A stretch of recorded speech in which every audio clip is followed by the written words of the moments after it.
So, hello my fellow Earthlings. I am at my home Island Karmøy studio, and I just finished this painting, this landscape painting of Avaldsnes Church in Karmøy, and I'm gonna use 9 hours tonight on this. I'm gonna deliver it to the exhibition now, wet as hell actually, but it came out pretty well. And this is actually the photo I painted from, and this is the finished painting. So I think it came out pretty well. I hope you can give it a thumbs up and leave a comment and share it on social media, and also check out the chapters in description where you can jump around and find your favorite chapter and go back and forth as you please. With this, I hope that you can, as I say, give thumbs up, leave comment, check out my Patreon, sign up for $1.05 if you want to support my channel. And yeah, keep watching, keep painting, keep having fun. And for me, I'm worn down and tired, and now I'm going to deliver and get some sleep. So stay cool, and hope to see you in my next.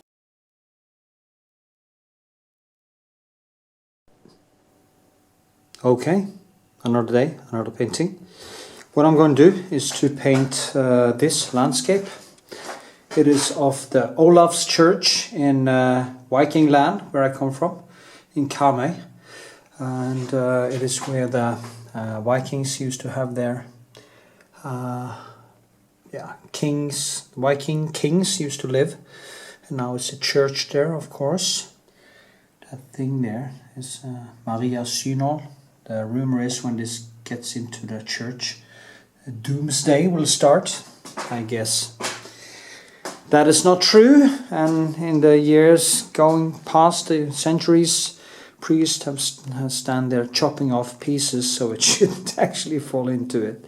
Anyway, I'm gonna paint it on this canvas in 70 centimeters big, and I'm gonna do it basically also a little bit wet in wet actually, and see how far I go. So with this, keep watching and remember thumbs up and all that shit. So yeah, see you at the end.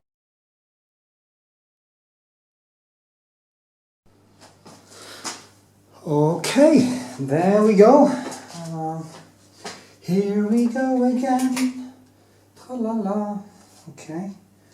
I'm going to measure first, find out approximately where it is. So I just do like this, I do like this. That was exactly 1, and all 1 and a little bit.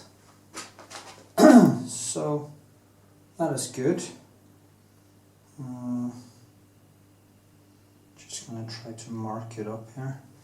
I'm going to go a little bit slow so I don't do too many mistakes. It would be dreadful to, well, it isn't that difficult maybe, but it also is a little bit to do like this and like this. It's a little bit this way. So if the, so it's here, tower, and the bottom. No, that is way too far down. Kind of here maybe. Could that be right? Down like this. So a lot of messages coming in. Down like this. This. This. So all the thing here. I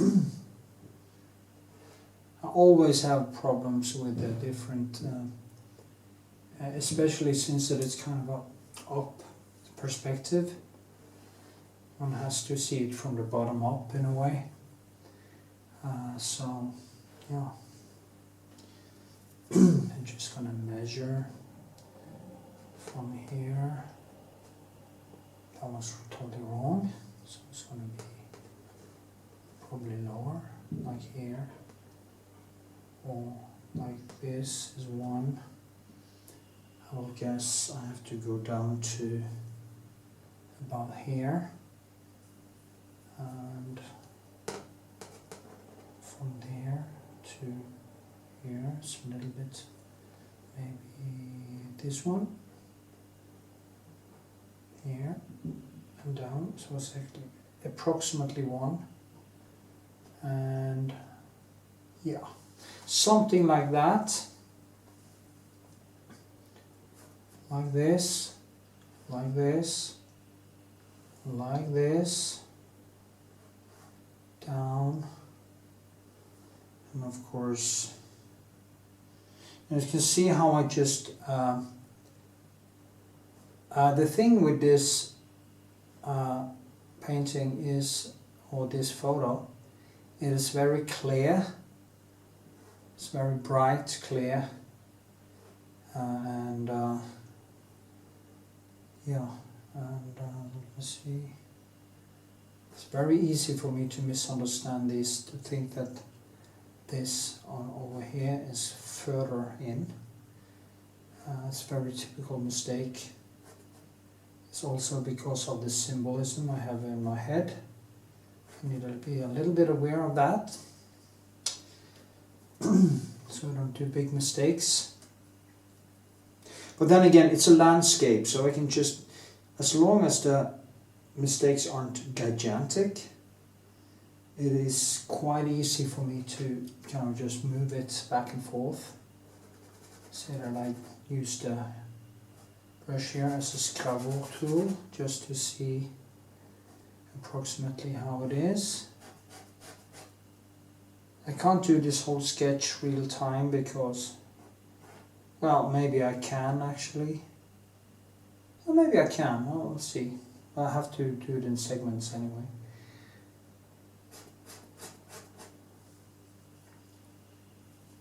So I'm going to be a little bit more careful and draw it up with a little bit more not that.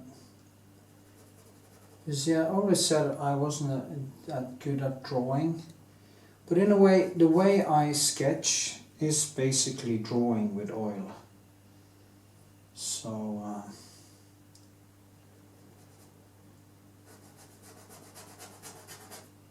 as you can see, I just use the same scravure as any person would do with loose charcoal.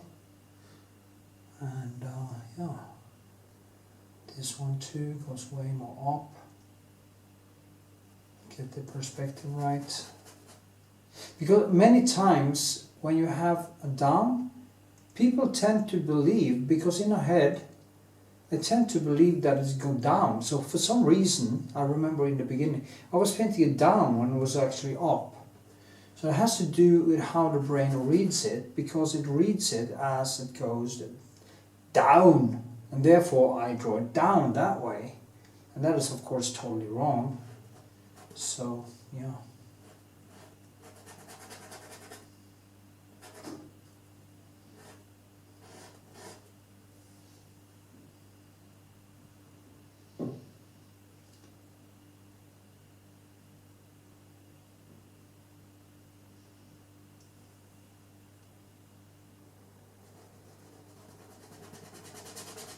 Just gonna make approximate. It's nice with the trees and stuff in this motif. I like the trees, how they are kind of a little bit surreal and basically in the background there.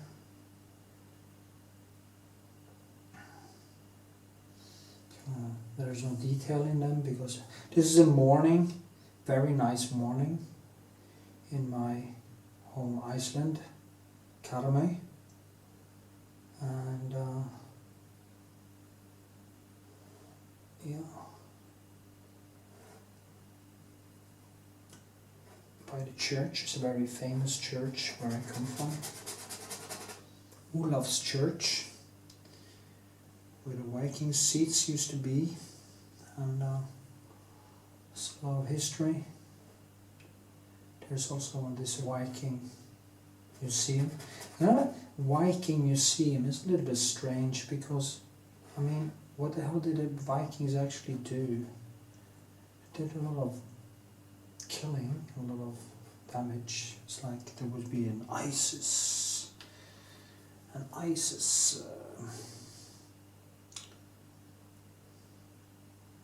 museum. Now, if you go back to those times, of course, morals and everything were totally different. You were actually you were allowed to kill people, even if you did it in public, so they could defend themselves. And they did have some human sacrifice to Odin. It's strange with the gods, isn't it, that they need human blood to feel good about themselves. So, yeah, but the same thing. I mean, they say that God stopped the sacrifice of, was it Abraham's sacrifice? Was it Isaac? If I don't remember it correctly, just correct me in the description.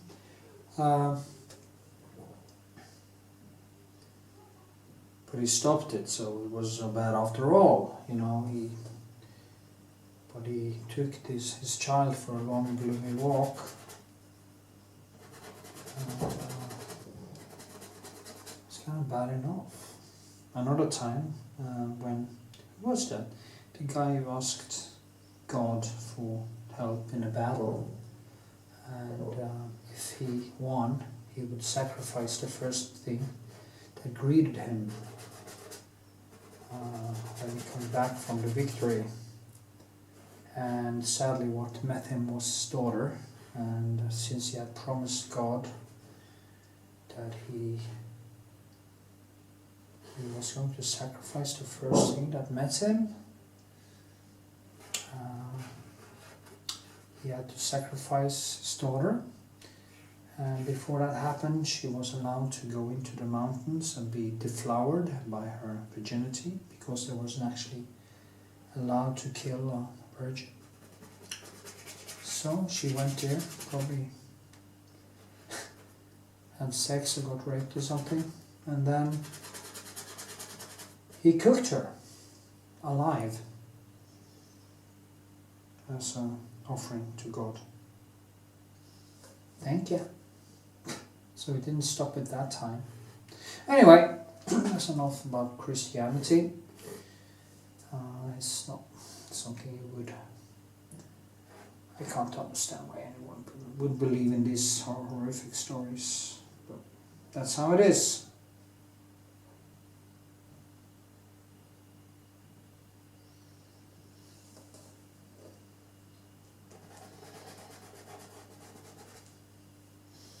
I think this already looks relatively correct.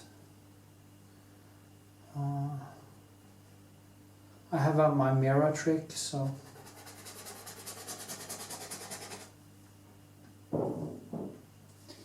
the mirror trick, the trick in the book.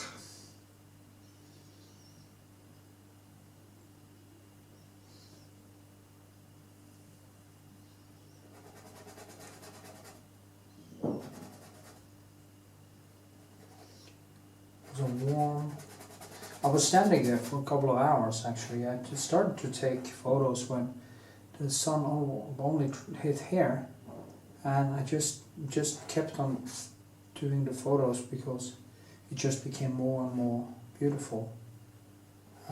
Of course, at some point the sun stops being low, and then it just turns into day, and it's not that beautiful because it's basically too much light to get that.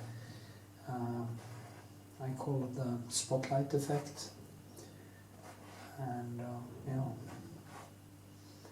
see here, trees, bees, yeah.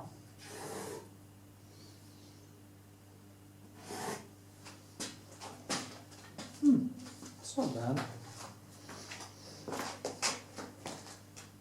12 minutes.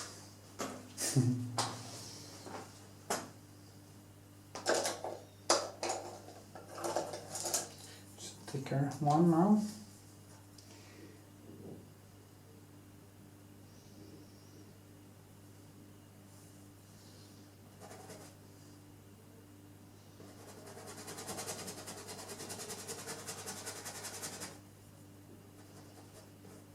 Just going to push it down. Also going to use both ivory black, because I noticed something yesterday that ivory black is more neutral and it kind of gives the colors a little bit of different tone. So I'm going to start using both.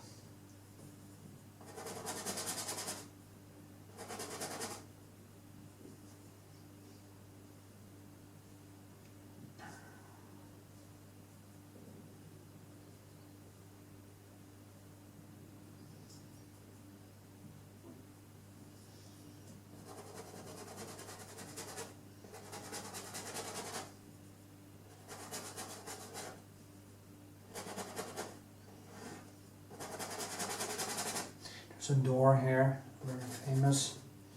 They did restitute this church, and I think they did too much. They removed a lot of the old stone and stuff, and I personally felt that I went too far.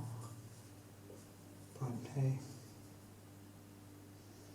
And they took this old door and they removed it, and that old door even had bullet holes from the Second World War, because when the English came over the channel and they were shooting at the Germans, they thought this was a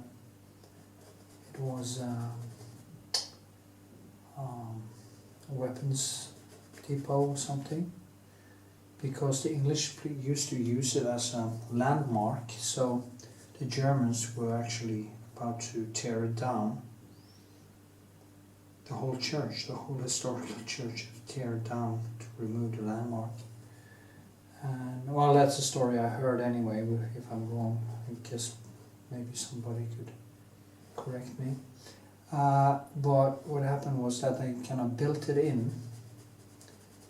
There's what is it called, sarcophagus over the whole church, and they didn't have to tear it down. But then it looked like a kind of silo or like a weapons depot, so the English kept on shooting at it, and it was bullet holes, and they removed that when they restored it, and it's just crazy. Think about that. They took that old beautiful door and they made a new one. Instead of restoring the old one, they kind of took away a large part of history, and it's just so sad. I mean, people just don't have any taste.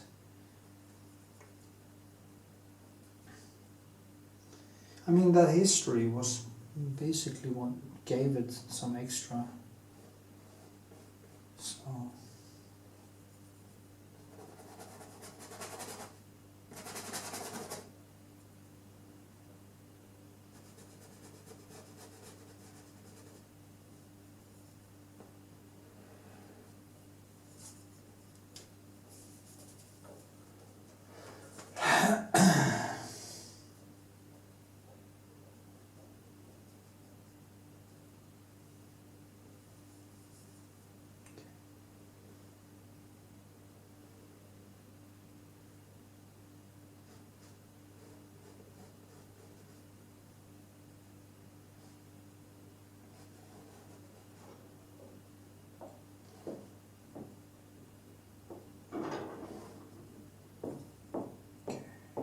See now, maybe it's a little bit. When I use the mirror, I will actually see basically exactly how that is, because my eyes keeps fooling me. So it's very typical.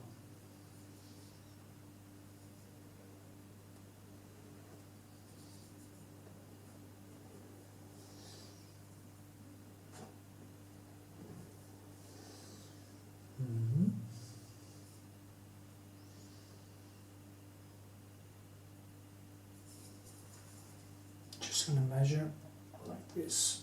Yeah, that's the thing. I think this is bigger than this, and actually it is the opposite. See here, like this, and it goes quite far out. And this goes, yeah, doesn't go that far out. But this one I think is thinner. Not thinner, but maybe a little bit like this.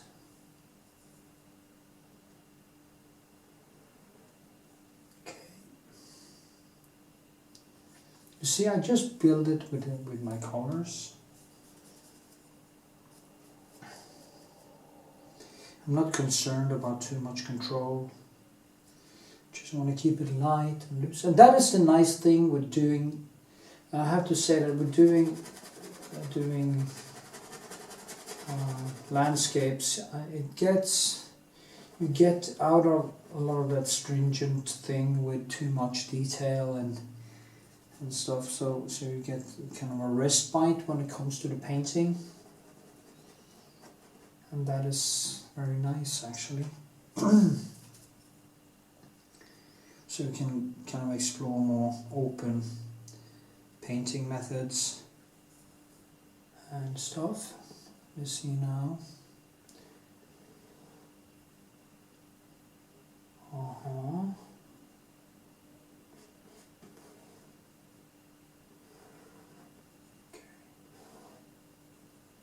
Yes, there's a grain also here. Let's just gonna measure. Measure like this. Oops. So have to go further down.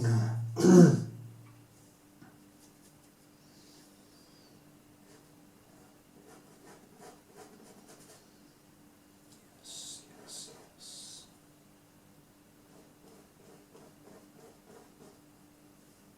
Yes, yes, yes. See now, did I measure from there?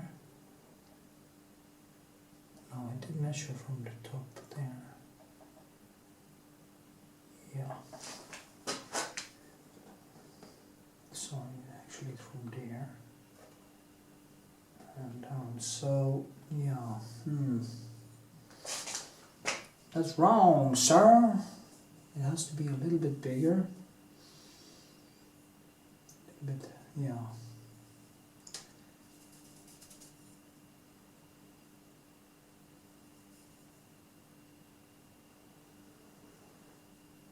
Thicker, a little bit deeper. This one is up here, across, and I think I was going to go all the way down there. Yeah, I was. So maybe I should. Yeah, I should go a little bit lower down actually.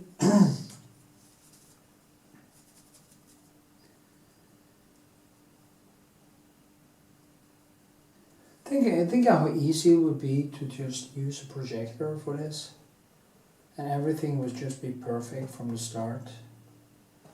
No worries.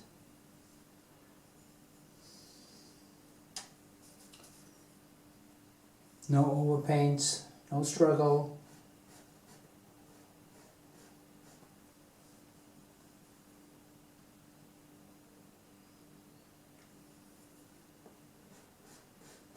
That would be a sad thing.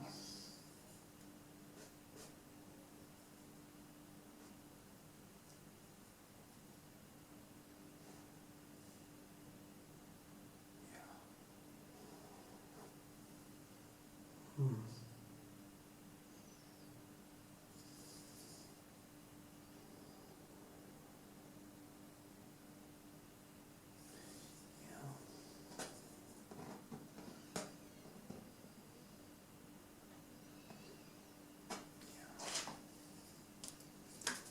I could actually just make it a little bit bigger.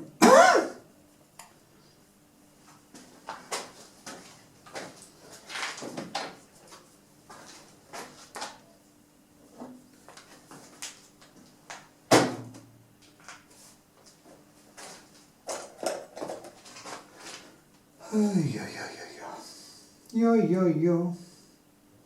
I like these, my square pencils from Da Vinci. They have this nice they are kind of bouncing. It's very nice way they bounce back to you. It's like a string. No, like what do you call that? Strik? No.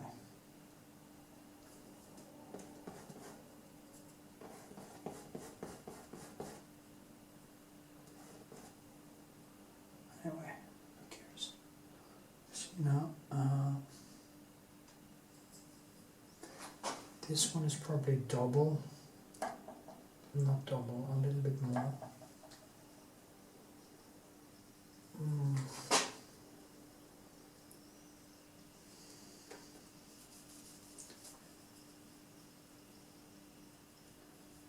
I need to go further down here anyway.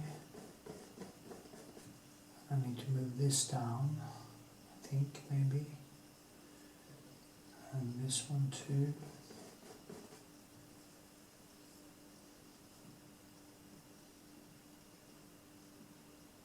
This is the kind of a dialogue I have inside me when I do this. A monologue. Kind of is it a dialogue? Or is it a monologue? It's a discussion that I have inside my head when I paint.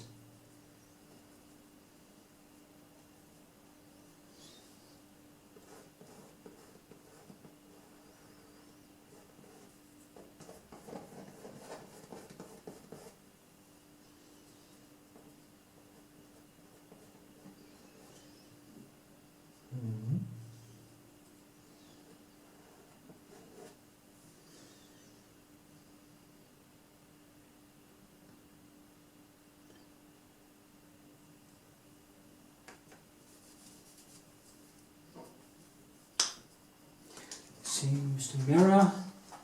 That's also a great tool. You take a mirror, as I've told you many times, like this. You can also do it if you have a model. Just take the mirror and you look at your sketch or your painting, and then you look at and actually when I see it now, it's starting to look like I have managed to put it fairly at the right spot. But it's work in progress, so I'll just keep banging on, as you know. Yeah. And it's also a little bit to the right, so that is okay. Yeah.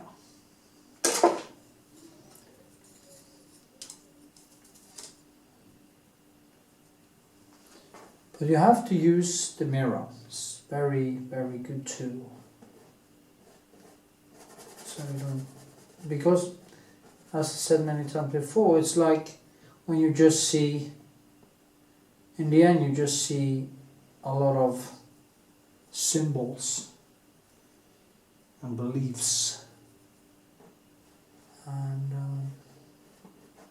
you kind of have to make objectivize. It's almost like you have to take your need for explanations and just, or need for, the brain needs to understand stuff, so it will always try to fool you into believing that things are different than they actually are. So be conscious of that.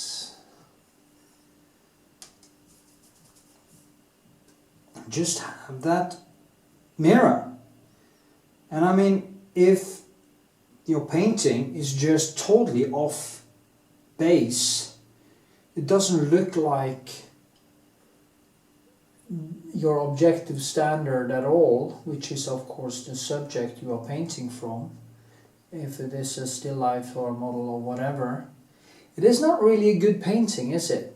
Because it doesn't resemble what you actually are out to do.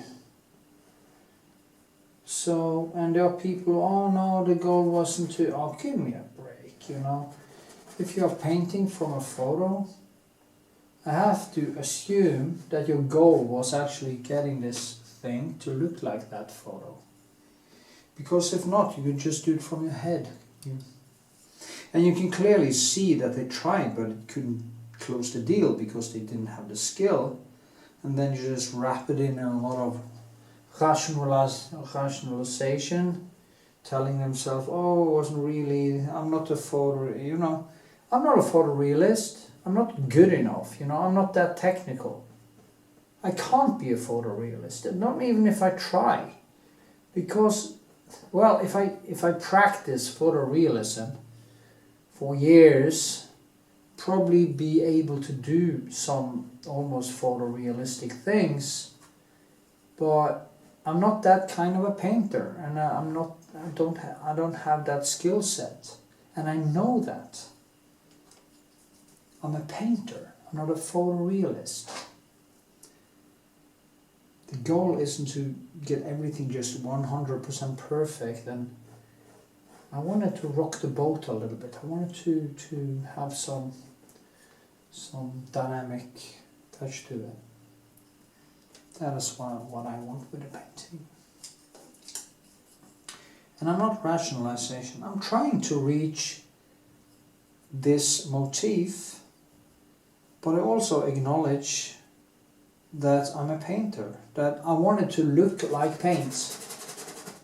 Okay, I don't want it to look, I don't have any need for it to look like a 100% photo. There are people who are doing that and they are really good, and I don't belittle photorealism done in a good way at all, because it's really difficult, but it's not my goal. My goal is basically paintings like Rembrandt and Turner and stuff like that. So despite there being a photo-ish realistic touch to my paintings, it is not what they are about.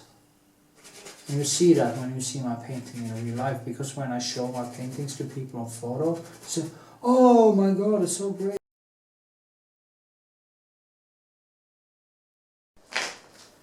Okay, so here we are. It's kind of just stopped by itself. I thought I didn't hear the sound, so I guess I was talking about other things.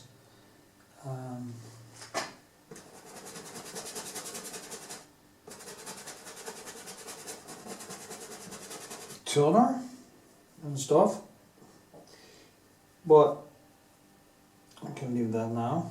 Just see what I do here. I'm gonna paint in. I wonder if I painted this a little bit too small actually, and I basically never do that. Usually I paint things a little bit bigger. Yeah. 1, 2. Yeah, I painted it smaller. That is very rare. Maybe it is because I tried so hard to not paint it too big that I ended up painting it too small. So just increase the size of it a little bit, and then I just keep banging on.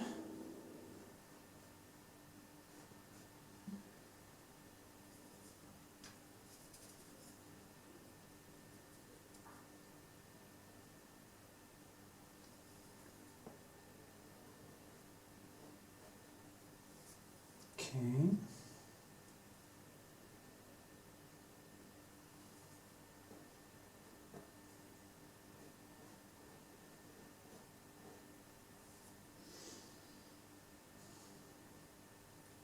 Strangely enough,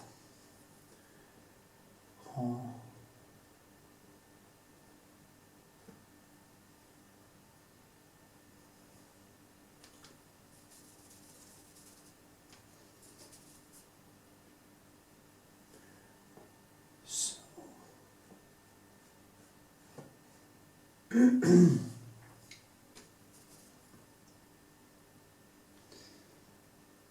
to wonder if I'm going to be able to finish this in time, but in that case I will just bloody well deliver it anyway, because sometimes you just have to set yourself free. See now, down here, and just like this. Yeah, it's a little bit longer. I think I'm just going to paint in the whole thing, roughly, and then go back into it and do the rest.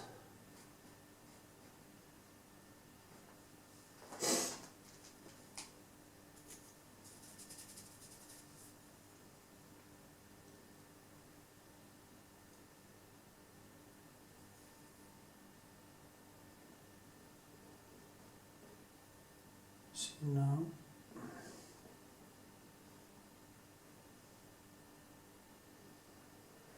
It's a lot of cool shit happening there. The grass and everything. Now this one here is going to be longer down.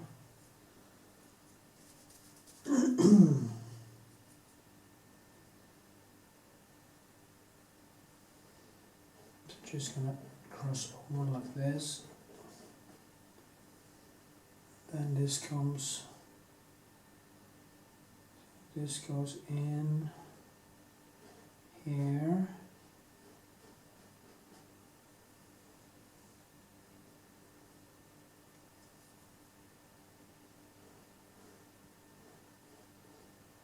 Like that.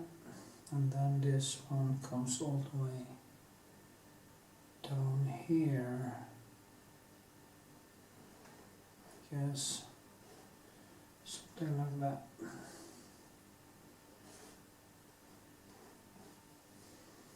Yeah, something like that.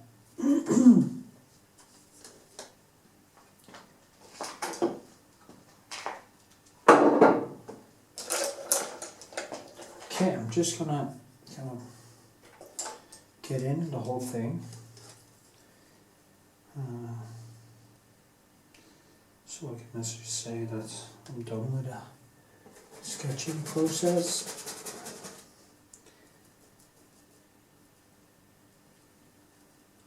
I'm spending way too much energy on training and multitasking. It's really annoying.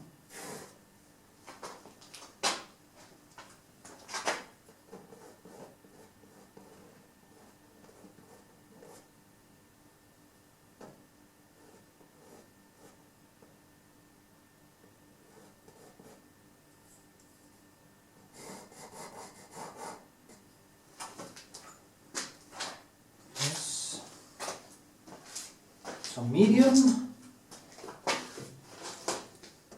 Multitasking is actually a very difficult thing for the brain to handle. It's like if I'm too much on social media, too much on these platforms when I'm actually working, I'm wasting way too much time on it, and that is unhealthy distractions. So, and it kind of empties my brain for dopamine. And when I want to paint, I get trouble to get into the flow.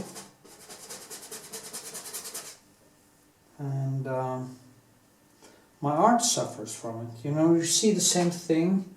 People who are gaming usually go into depression because they are going for this go dopamine hit all the time, and in the end it just kind of eats them to pieces.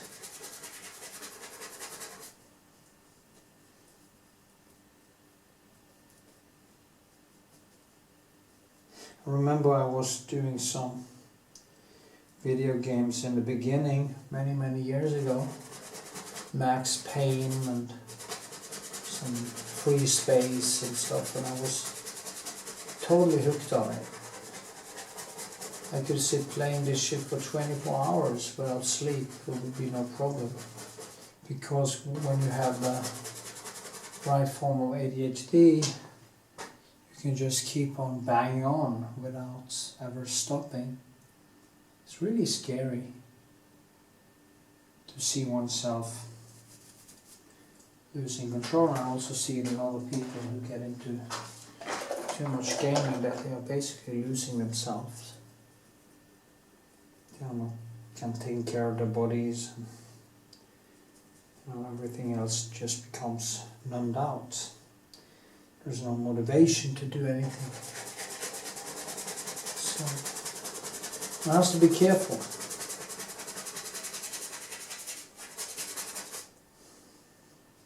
You might ask why I didn't just start on a white canvas.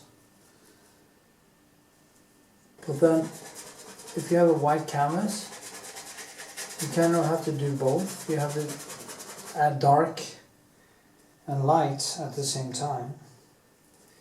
But now the darkness is already there, so I actually basically can see or have an idea. Of course I'm painting over it, but I have some sort of idea of where I'm going, because I can easier see when I'm filling out the canvas with paint.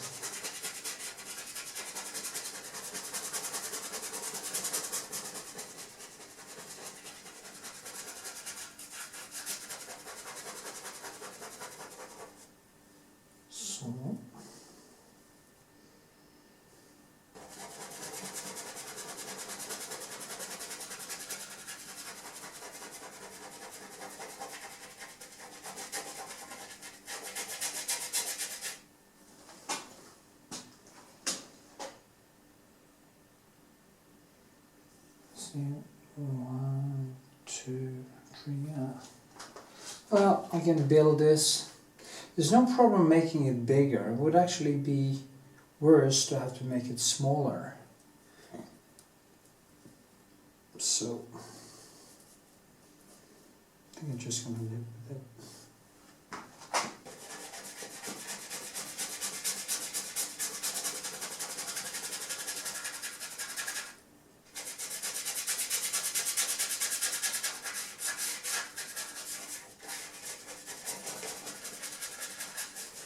I'm going to go roughly over this now.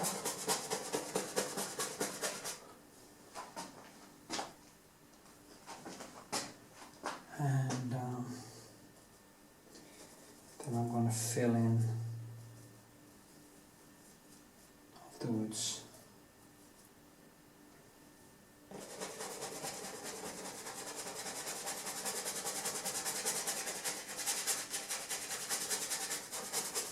It's actually more in the red over here, thicker colors, reddish and greenish, and then it kind of goes over to the more green and kind of, you can see there's yellow, there is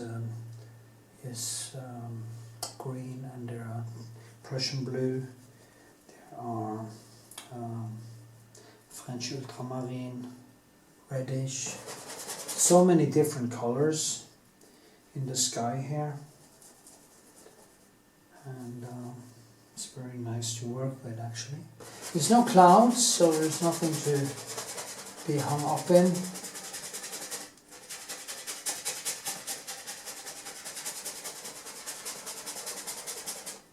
I should use a bigger brush. Well, I can burn through some of my... I have so many brushes. And when I do sketches like this that are bigger, I burn through them quite fast, so I can get rid of some of the brushes that are not in peak condition.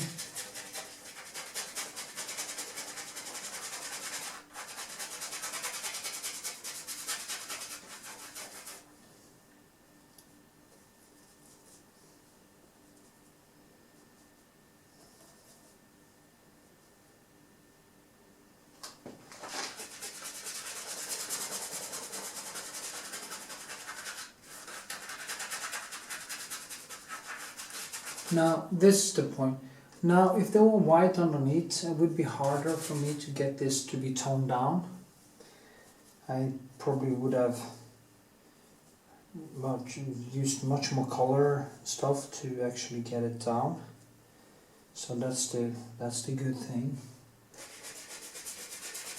The same here. If it was white, it would be more stressful to get it down.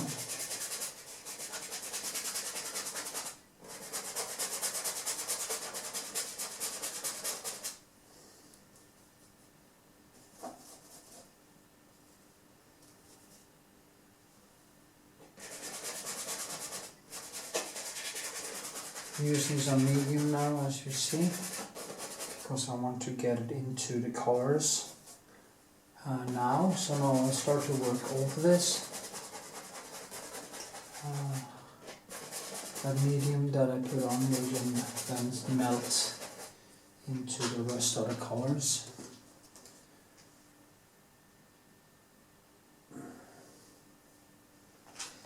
My fucking arm hurts. So maybe I should not do any hard, heavy exercises right now while I'm stressed. I have a lot to do. Maybe let my arm rest more, stretch, no heavy lifting and stuff.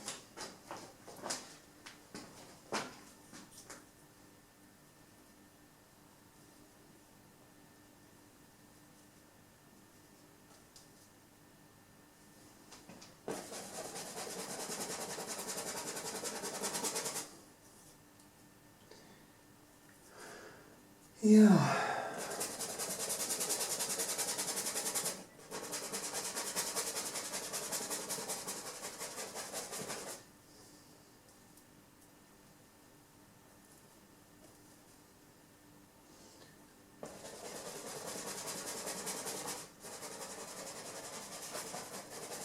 I should work like 16 hours a day now to have any hope of being able to finish this.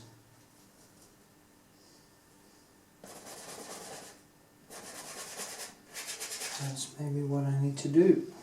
Just stay home, do work.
Så.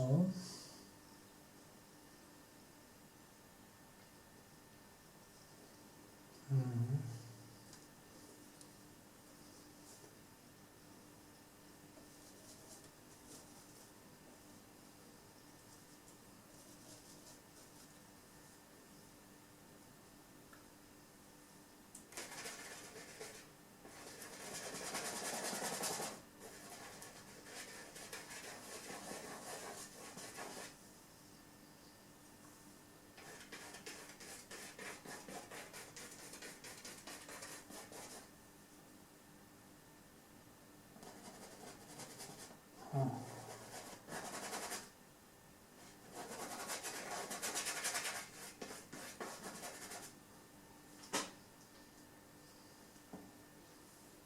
Okay. Go on.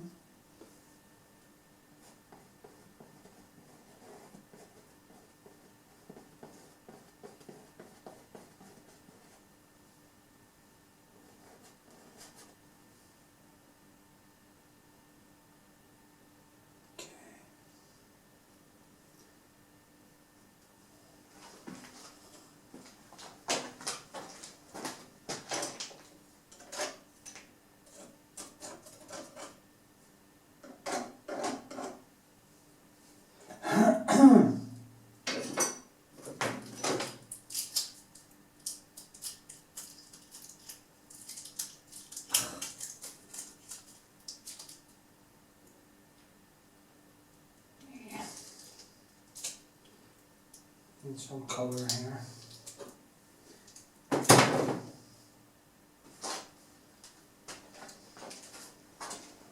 Okay.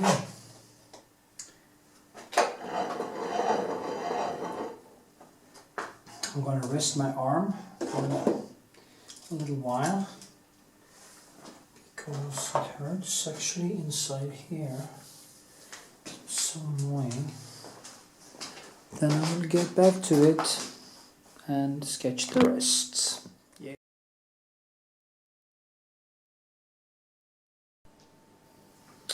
Okay, let me see. I'm gonna work with the ground here, and yeah, I don't think I need my glasses for this. It's not that I need to see. I see quite clearly now actually, so it's not that bad. My eyesight is not that bad today. It's actually a little bit worse when I look at a palette, but see now? Actually, no. This has to come all the way underneath here. There's some stuff happening over there, and it's kind of down here. Some light there, and like this, down here, there, here, and I have the tree. That's basically up there, like this.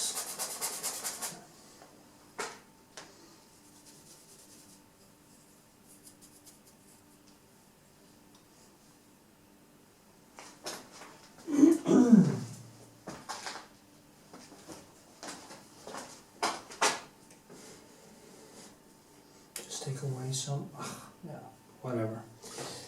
I should not have done that, I guess. Just do some difference like this. And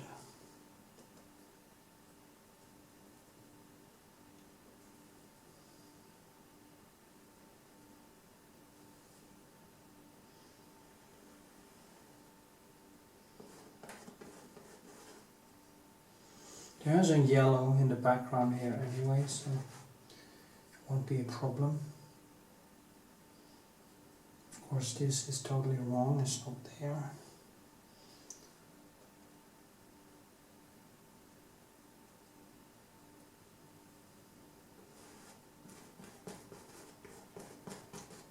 Like this. This one is over here. Smaller,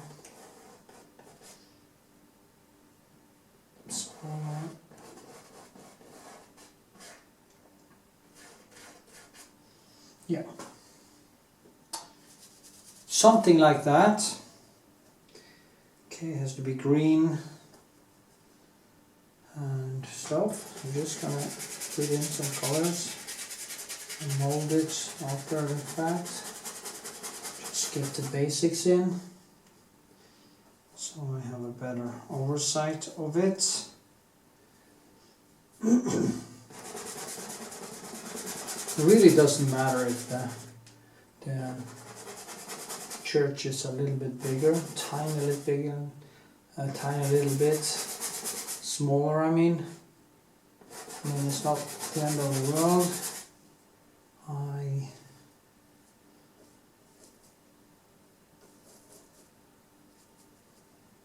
But it's hard to tell at this point anyway, so just gonna put this in.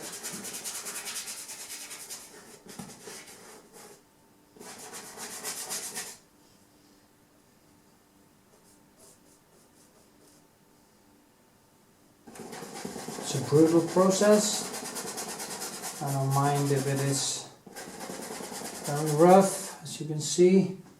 It's just to get the bases in. Then I will start mold after that to sit in there and twinkle and kind of stress with, oh, there's a grave there. No. I just pour in the basics. And that is why I have some foresight and skill, so I can actually do this, because I know how to fix it or how to put it in where it's supposed to be.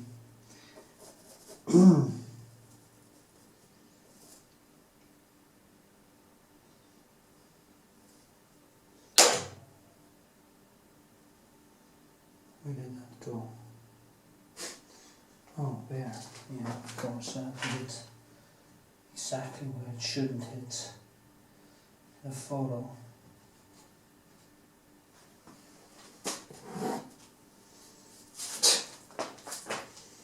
I shouldn't have done that. I could actually see it happen. Anyway. So.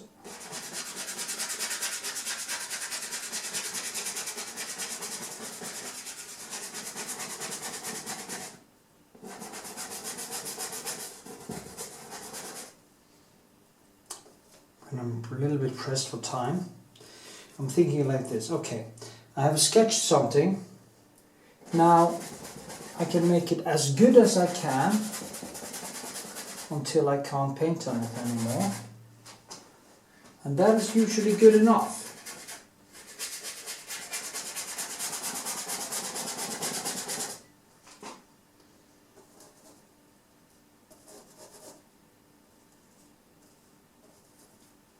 Okay.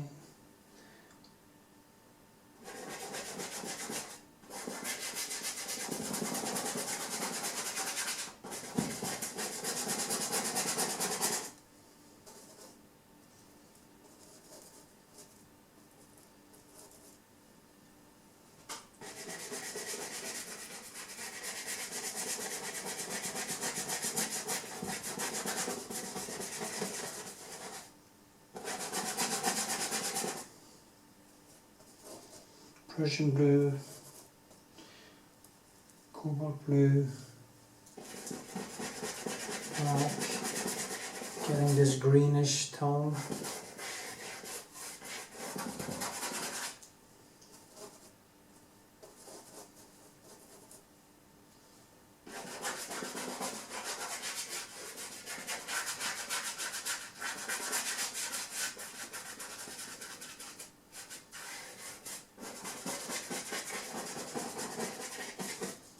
So,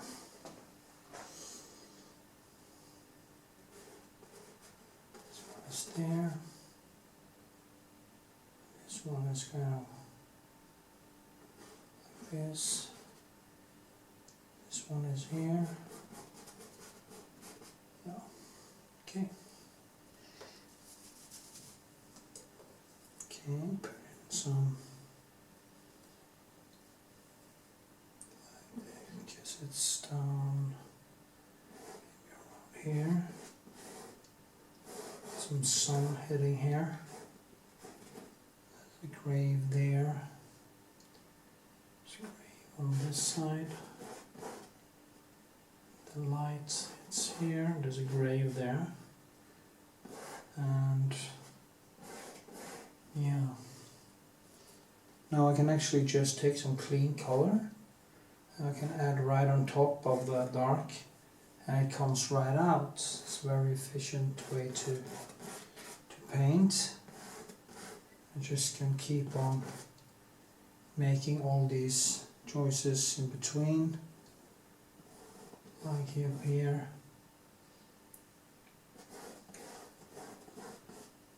So it's really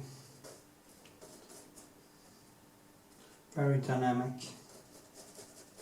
It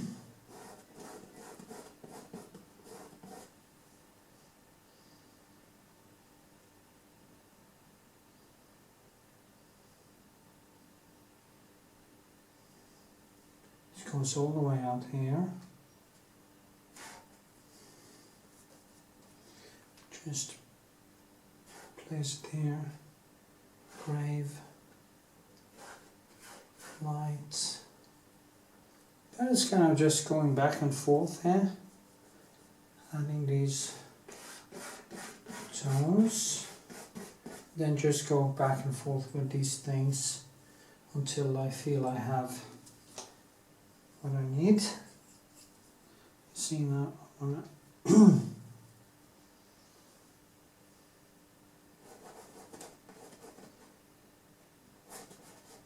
that's two is in between here, like here, and there. Yes. So many things. Just have to kind of keep it flowing, keep it open.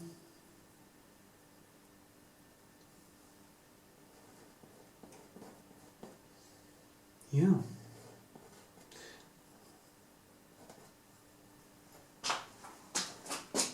Okay, I think that is the first sketch basically in.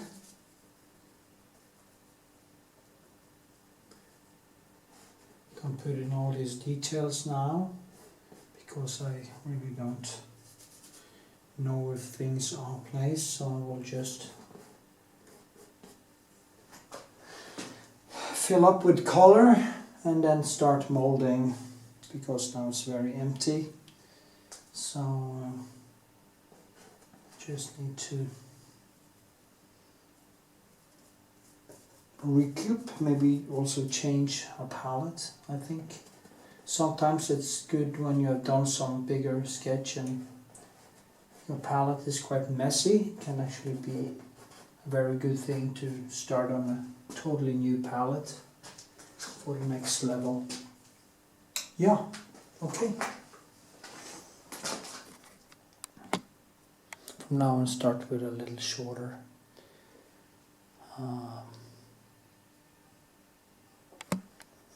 segments.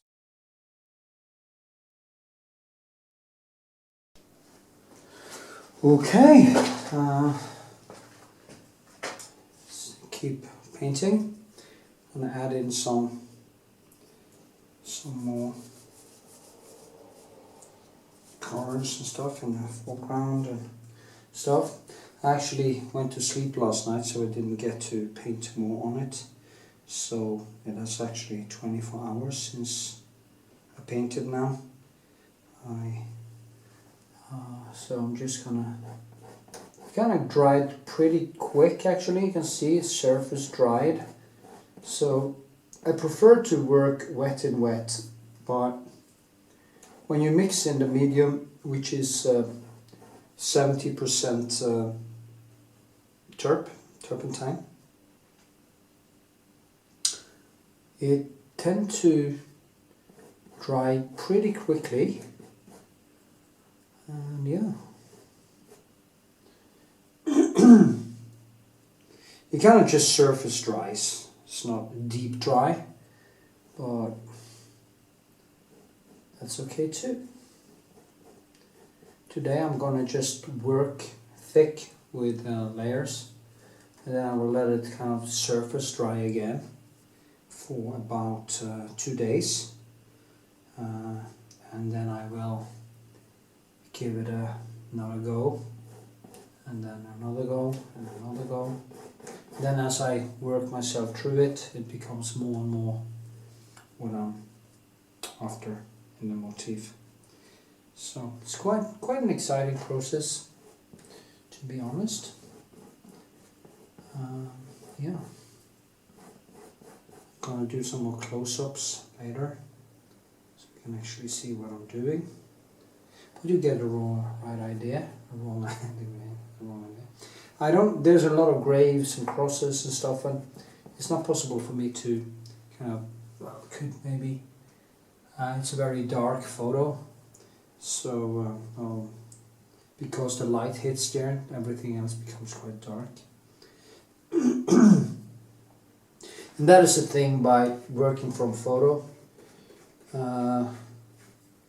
is that the contrast will be a little bit kind of artificial, not exactly as it is in real life.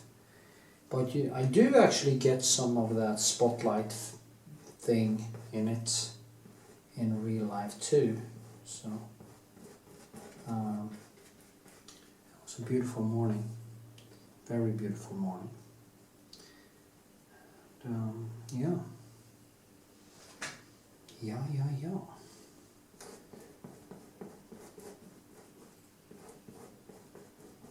Just give it some richness, some more, and of course, since there's a lot of kind of green, there will also be red, and the graves will probably be able to stamp up some more deeper reddish tones, and yeah, like this. We just mold, get things in, make an impression how it is. The thing here is that I love this dance because this dance put me in the zone, and the zone is everything to me. The zone is why I'm painting. There is no other reason for me to paint, I think, than the flow and the challenge. And there's good science that tells that if you paint for result or do anything for reaching some result and not for the process, you will sooner or later burn out, because the dopamine hit you get from finishing something is short term. And I think actually I looked at the paintings of and works of people like Picasso, and I can clearly see that he had a creation addiction. He needed a fix. I don't think it was much about actually making a good artwork anymore. It was more like the kick of just doing something new every day to fill probably an emotional void, because the guy was very cynical, and my thought about this is that it became more like a drug addiction, instead of the deep flow and the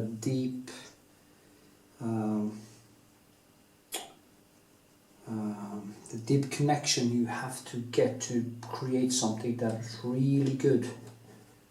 Not that I feel I have created something really good, I just want to make that clear. I don't judge my own paintings or my own artworks at all. It's not within the realm of what I can do, because I'm subjective. So anyway, and that addiction, I also can actually see it in the late works of Edvard Munch, that in the end there wasn't, if you look at his earlier works like sick child, or self-portrait with cigarette, or some other of his great paintings. They have that they are very worked on. It was a very hard process for him to create them. But the later works, just a lot of sketches.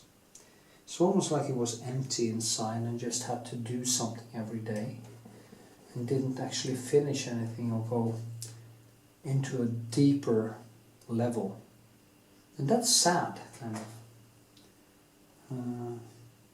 Now that is just my hypothesis, of course. It's not even a theory, because I can't back it up with any other fact than my own opinion. And it's very important to know the difference between your own opinion and subjective reality.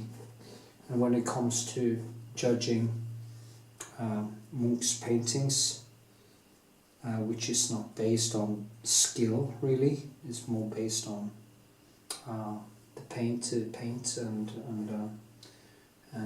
impressionism and expressionism. It's very hard to judge it from an objective stand. Now, if you look at, take for instance the Screen, which is so famous, I think it's just, as a painting, it is just nothing interesting with it. It is kind of the story that drives the fascination for people. You know, this artist that had delirium and stuff, and of course he had delirium. He drank all the time, and it was really erotic, and yeah, so that's why he painted that painting. So, as I usually say, is the most famous manifestation of being hungover. And I can see why. What's the fuss? What is the great, and what is so great about this? I don't know. It beats me to say that, put it mildly.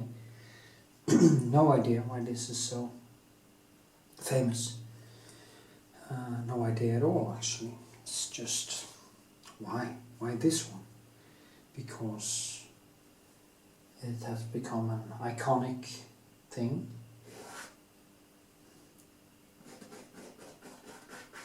I'm not saying that this is important, because it is not. It's just a landscape of a church.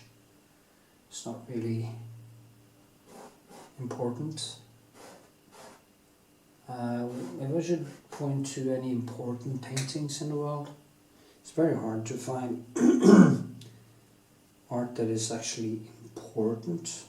I mean, science is basically way more important than art can ever be, because science is what drives us to conquer the universe and give humanity long-term survival. So to me it's kind of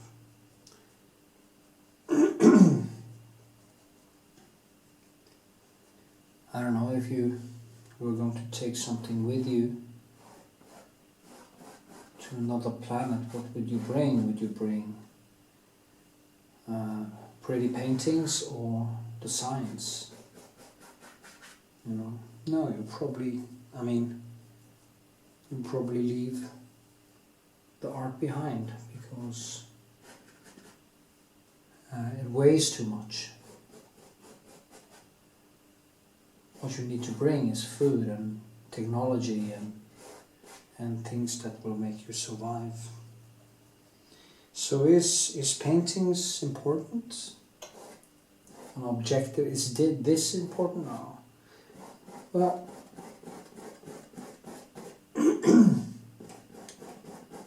the importance of art, I think, is very blown up compared to the importance of science. And I wish that people would appreciate science way more, and then they appreciate paintings and art. I mean, we visit art museums and we forget about the museums of science and stuff like that, which is actually way more interesting, I think. But you know, paintings can tell a story about human greatness, about human potential, especially when the art becomes very good, very difficult. And with good, I actually basically is a synonym of difficult. I mean, difficult is it is a stamp of greatness, I think. So when you see the sculptures and David and all these beautiful sculptures, classical stuff, you have to take your hat off, because there have been two things. There have been mathematicians, there have been skilled craftsmen and artists at the same time. And today artists basically, in most cases, it's just reduced to idea, and the artists are hiding the lack of skill behind a lot of conceptual art and stuff like that, and it kind of pisses me off, because there's so much greatness.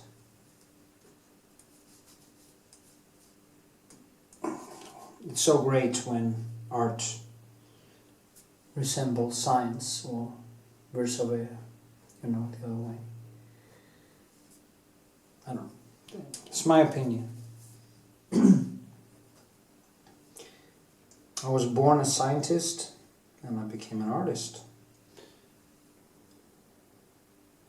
All humans are born scientists, and of course then are artists, because true art is really science, to be found in the sciences. In the most difficult things to do, that is where you find true art, in my opinion. And of course, painting like this is also done in a kind of scientific tradition, really, because I have to solve problems, I have to see, I have to... But of course it isn't that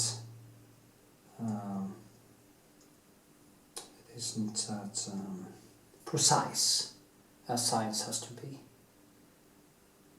You cannot make a mobile telephone work if it is kind of a little off to the left or a little off to the right, or it is a little bit of a problem with the proportions. No, it has to be bloody well perfect to work, and that is why science basically is a higher level than painting or art, in my opinion. And I will probably mean that until I drop.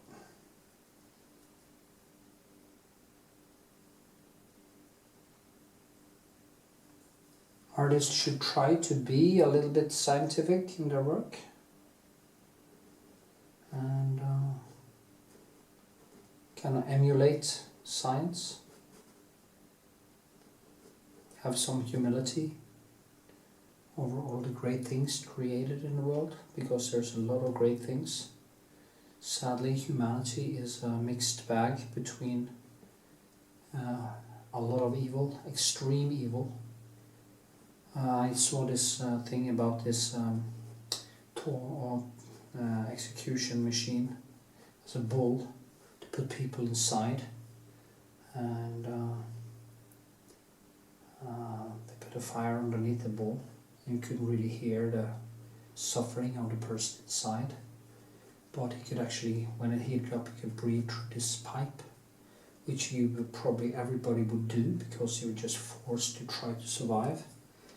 And as he starts basically melting or cooking, they start to scream through this pipe or this thing, and it makes a sound like a bull. And the first person who actually killed in this was the guy who made it, ironically, and I'm kind of glad it happened.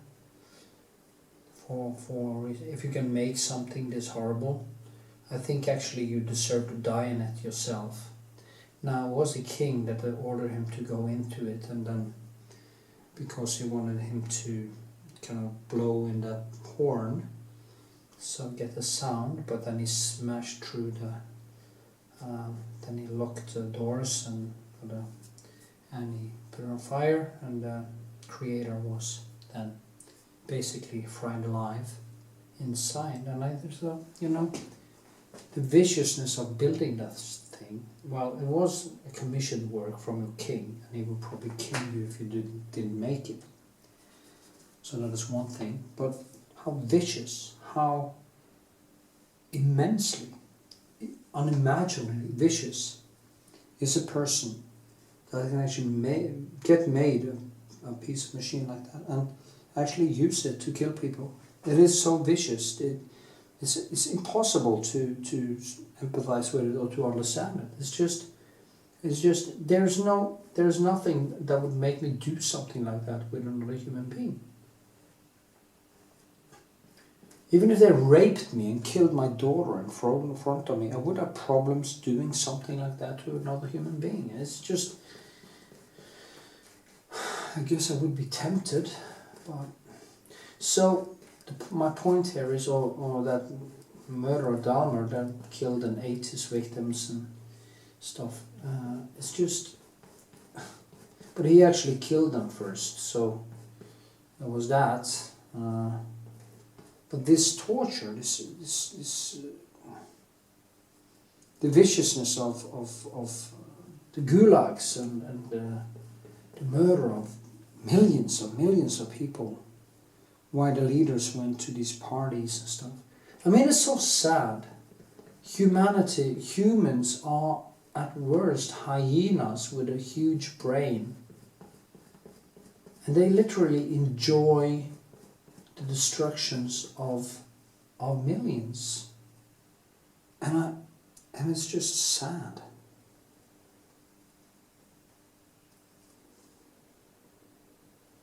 So yeah. So maybe doing something positive, doing a painting, despite it's not having a great place and never going to get this great place in art history. At least it is a piece of positivity thrown into the world, a small piece of poetry, and maybe that is enough in itself, you know.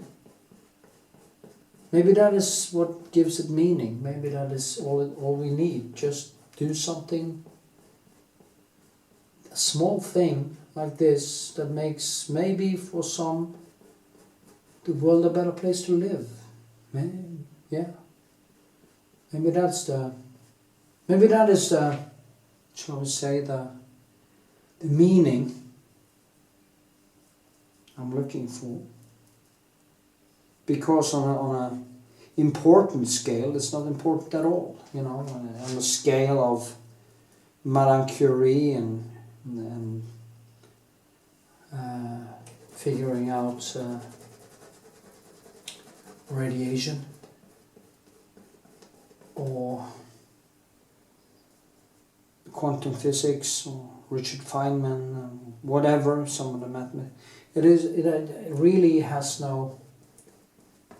It can't compete with the Einstein equations or anything of importance. It can't possibly compete with it.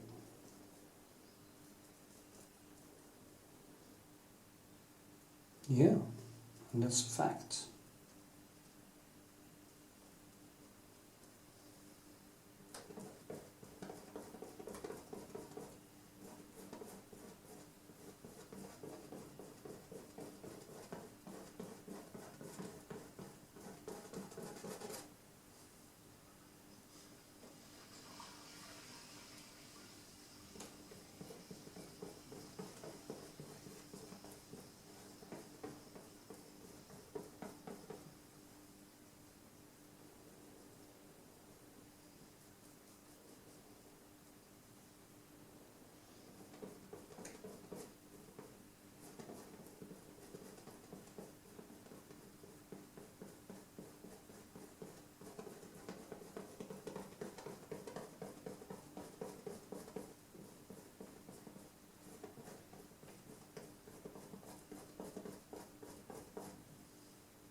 yeah, I'll just continue adding paint, and I see you in the next segment, hopefully.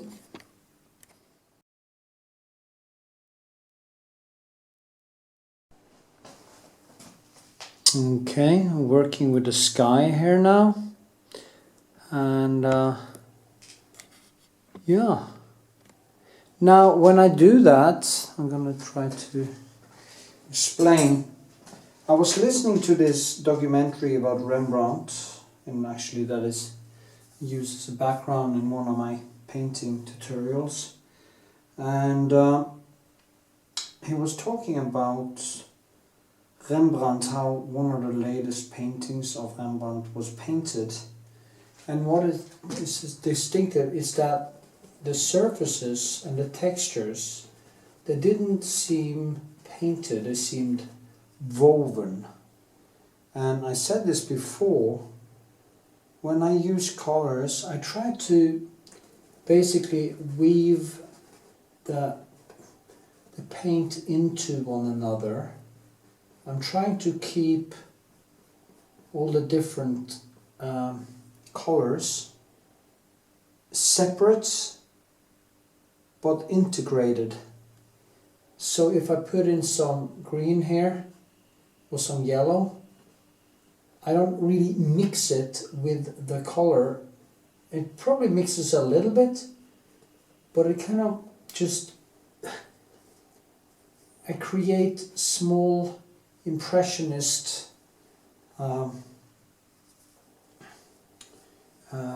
lines or woven structures where the different colors can sneak into quite clean, and then they start to work up against each other in a natural fashion, as it would actually do in nature. I hope you understand the basis of what I'm saying here. As you see, I start out with a more brutal blue here. It's basically wet and wet still, so I can basically weave these colors into one another. And then I want some more greenish with the Prussian blue. The Prussian blue is a very nice complementary to the French ultramarine because of its greenish-ness, and the French ultramarine is basically violet or reddish. So these become, and the Prussian blue has this green yellowish cold feel to it. So they work very nice as complementary colors, and you can see that all over nature if you actually start looking, that these colors are working in unison in a nice almost like music, you know. And you see the old classic skies are very, very, very introverted painted, but I want them to be rougher and more woven. I want them to rock a little bit, but also be integrated, so it gets this zzz kind of feel to them. It's almost something is moving, and to do that you need to understand how colors in nature actually works up against each other in a complementary type of situation.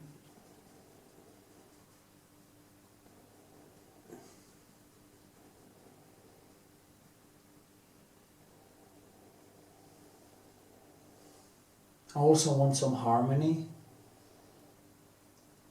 I want a mix between harmony and openness and spontaneity, yeah. So yeah, that's some task actually to make that happen.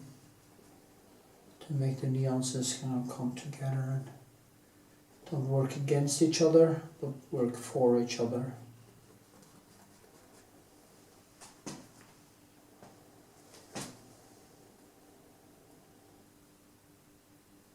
Hope that makes a little bit of sense.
You see I'm weaving it almost like a machine, just dragging them together to keep it open and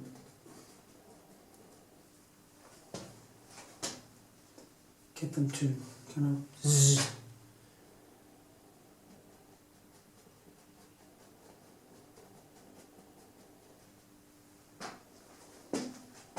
Then I will work with very thick colors in the light areas, and especially here is with a lot of light coming in, and keep it more down over there. So yeah,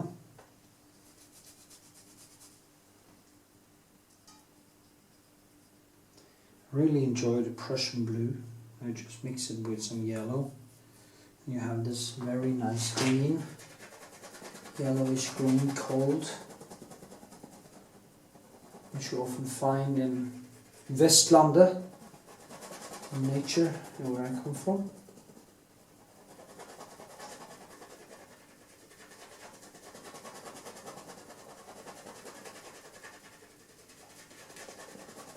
It's nice to use up some of the... I have so many bigger pencils now laying around, so it's nice to be able to spend some of them, because they are really getting ruined when I do a paint like this. Putting some pressure on them and they just kind of dissolve quite rapidly.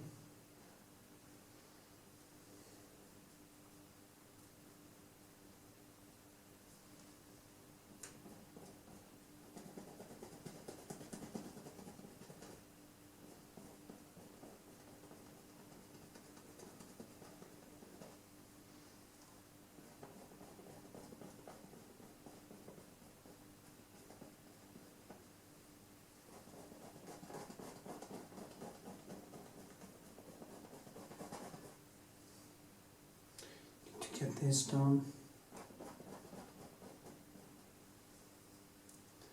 There's a lot more reddish in this, reddish and basically yellowish type of tone.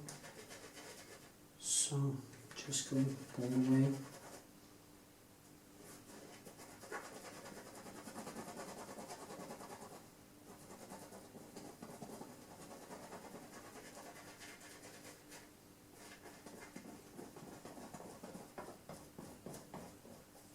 Getting blisters on my finger. It's good that it's not my right hand that hurts, it's my left hand, arm, sorry.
It's almost like it's woven, like a woolly feel to it,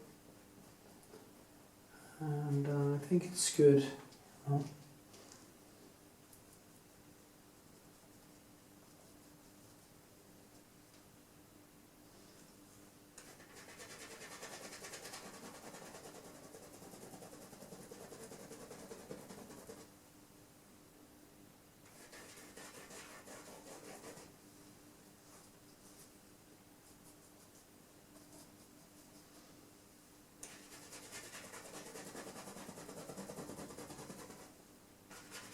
Much more green here actually than violet.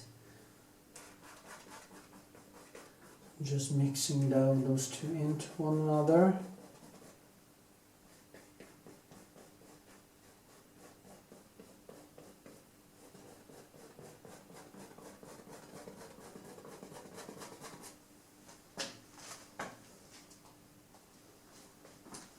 The light.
Yes.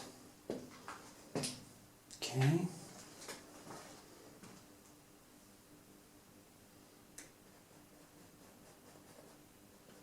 These things has to be done wet in wet, I think, because to mix these into one another really needs to. It's called what I call a micro impressionism.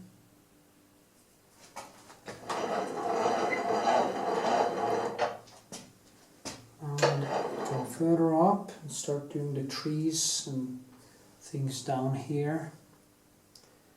And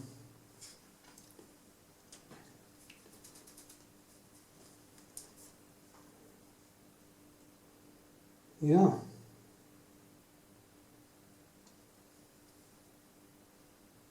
Find the right spot.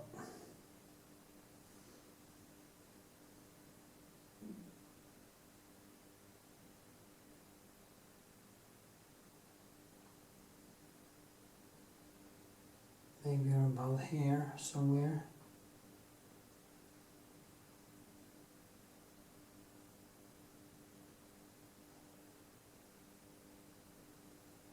This. Down.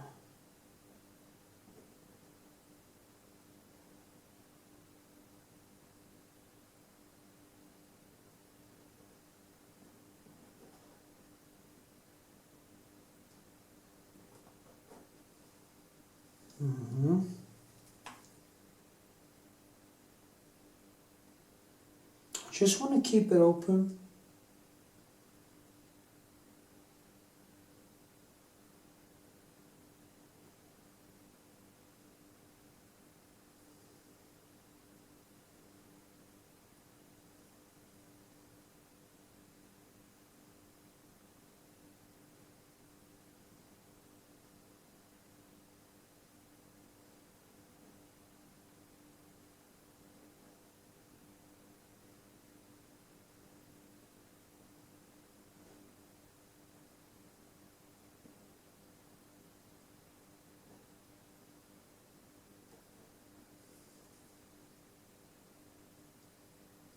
This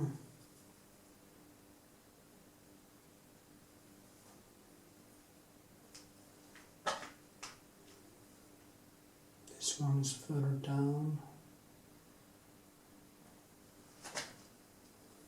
More over here.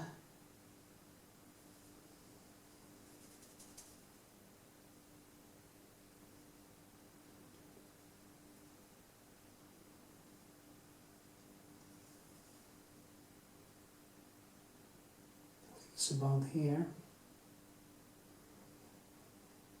The good thing now is to mix the colors I put in there and kind of mixed into this, and yeah, let's give some more kind of natural texture and feel to it.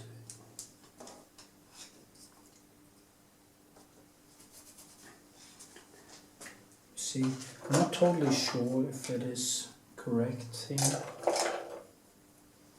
Over there, it's more red. So use some cadmium or vermilion for this, and some cadmium yellow to create a more yellowish tone down there. To mix into it.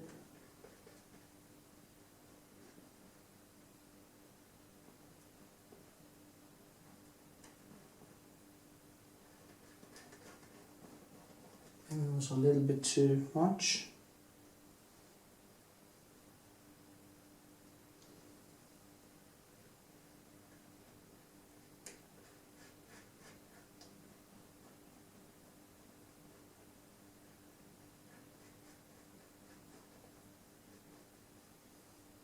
Like that, maybe.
Yeah, something like that. Now just keep banging on for a while and yeah, see what happens. Yes, that was 20 minutes, so we should do. Okay, 19 actually.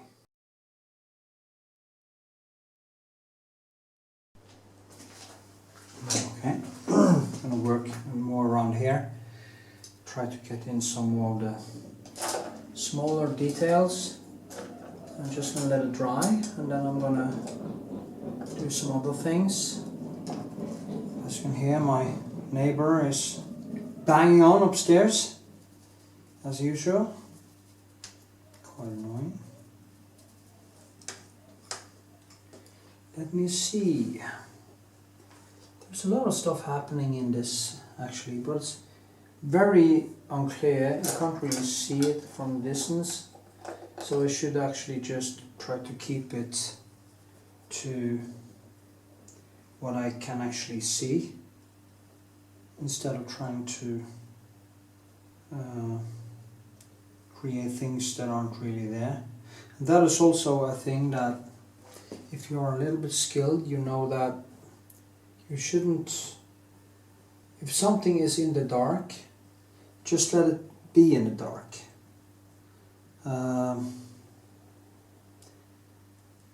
don't try to, even if there are some details in it, there's not really any meaning in trying to add in a lot of things that aren't there, or that you almost can't see.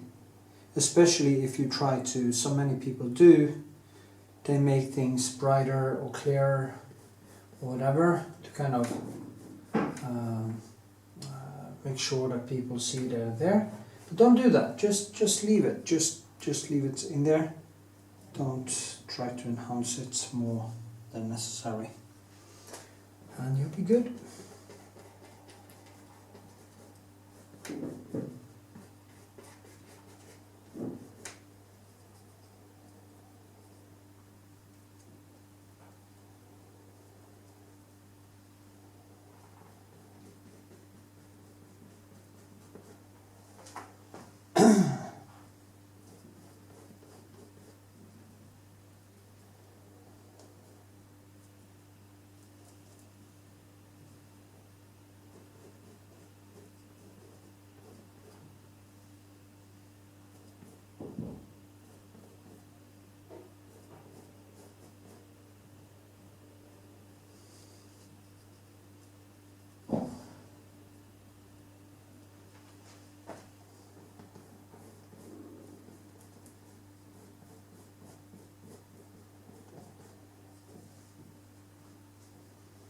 Okay.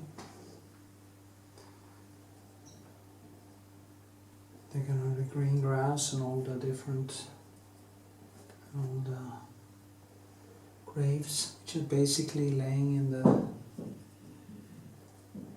dark.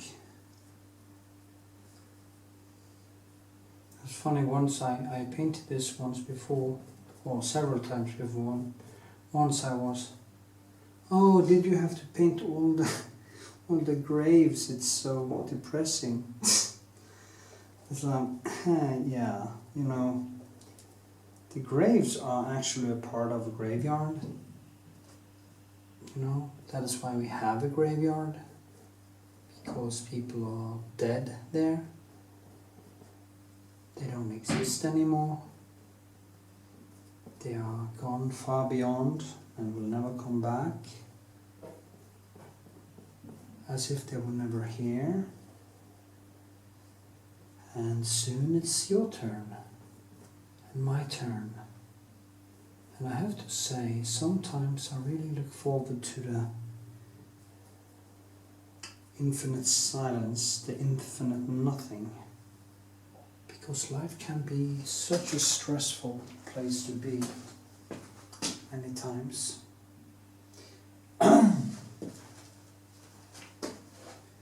Struggle every day. But then I could choose. Do I appreciate it more or less?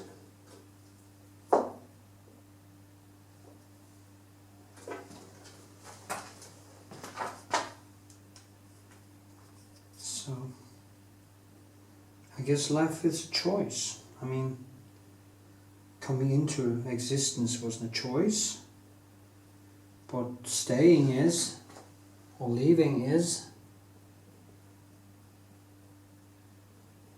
So yeah,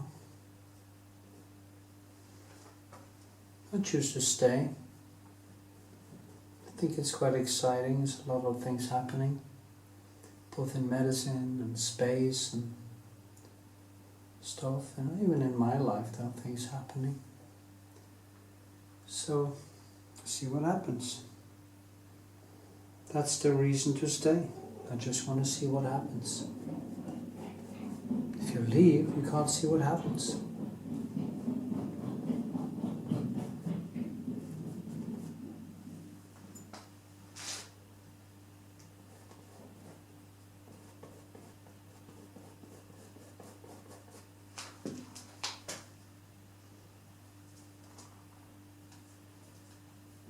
There's a grave close to me here.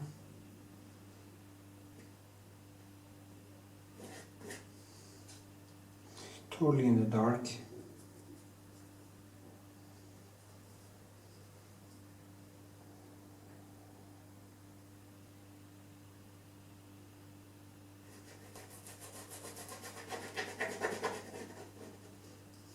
approximately here.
So, I'm working in silence.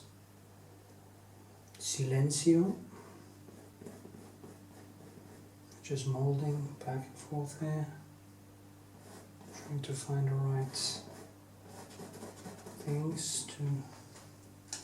I will just place them like, you know, it won't be perfect, but I will try to get it approximately right, so people can actually recognize what grave it is and so.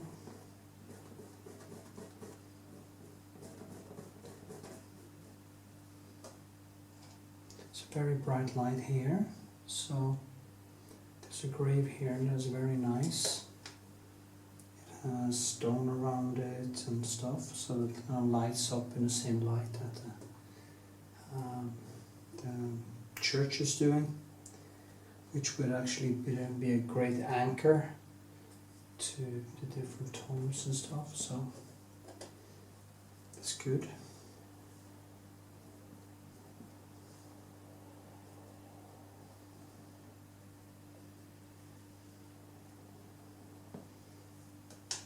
I want to find this approximately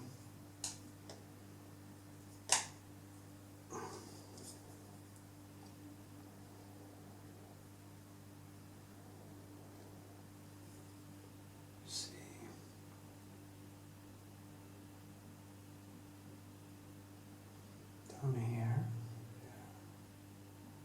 There's one here. There's a strong shadow underneath.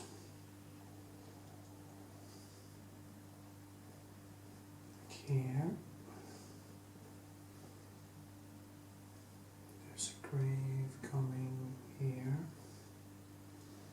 I kind of see it compared with this, and I kind of drag down and I put it in approximately where I see it, and there's one, two, and there's a light over here. Some lights, different lights. There's a grave here with some light on it. You know, and that is a way, then I start to add in more detail, I start to fill in between them, and I just go back and forth and try to kind of build the in-betweens and stuff. It's a way to do it. You actually don't necessarily paint the objects. You're painting what's in between the objects.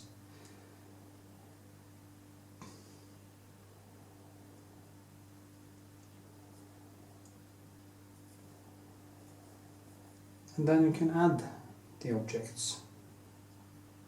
See here, like this, it's down here approximately.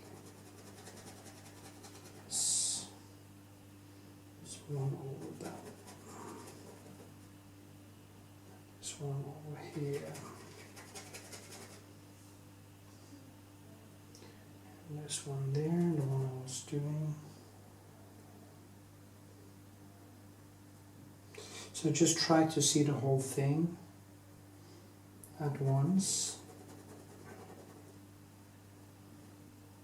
Just to give an impression. There's no real detail here, just small lights and stuff that happens. So I will work with it as loosely as I can and just make an impression of early morning light. Yay! So I'll just keep on painting and then see you later.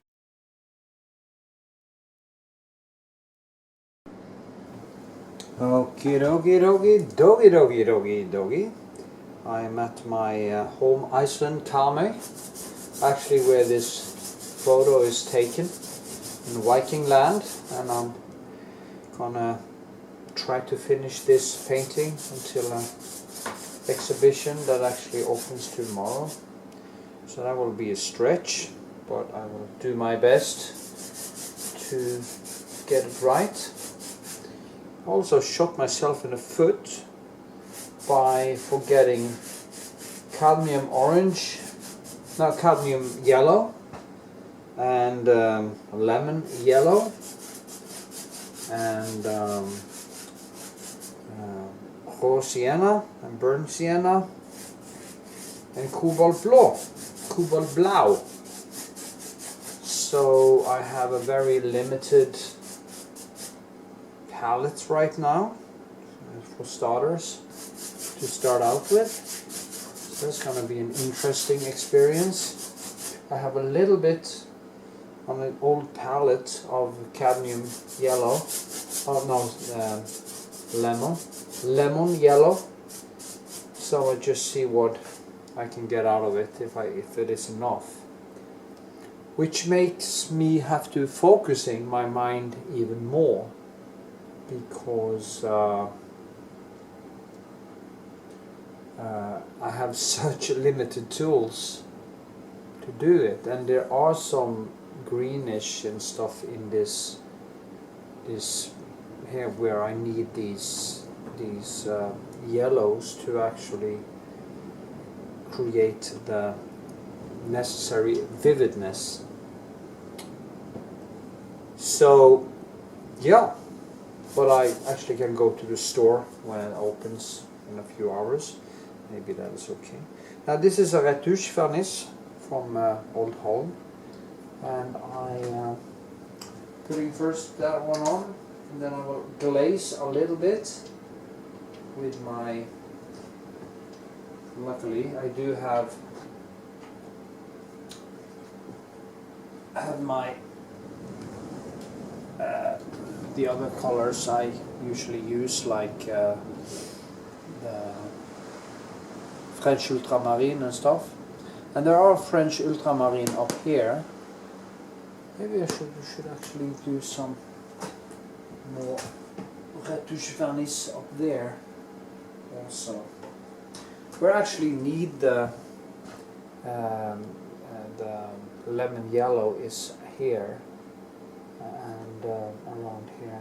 Maybe I have enough to see what happens, but I have to be really careful, and it can be quite annoying actually. It was a shock to me because I needed to take the plane and everything was going fast, so I didn't bring. I forgot that crucial colors. So let's see what happens. I do have a couple of broken more. I have this. I have these two. It's called Brilliant Gel Light. It's quite yellow, so you can see it in there. And I have this Naples Gel Extra, which also is in the yellow range, and I have the reds and stuff. But the problem is around here how to mix without the yellows, so it's going to be difficult actually.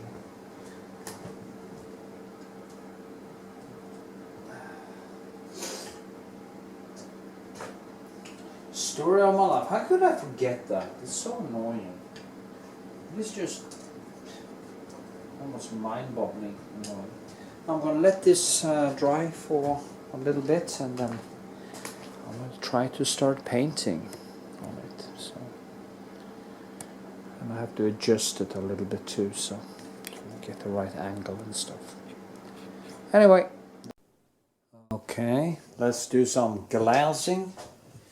See what happens if I can get this going.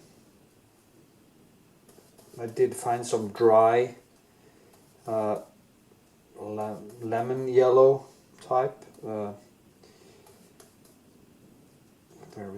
some dry, so I crushed it actually with some turp, so maybe I can use that. It's not much I actually need, so the thing is that it's not that much. Also had a little bit of dry cobalt, which you see here. So I'm just kind of try to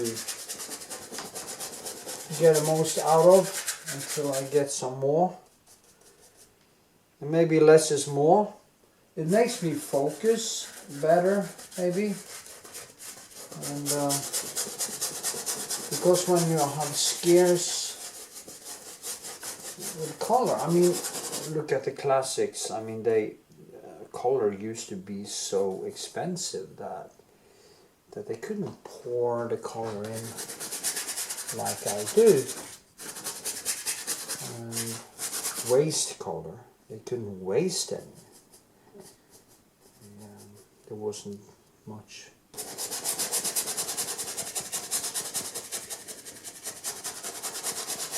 So if I use the colors now very scarcely, might be because I only need the yellowish to get this one going and this here, so I might be able to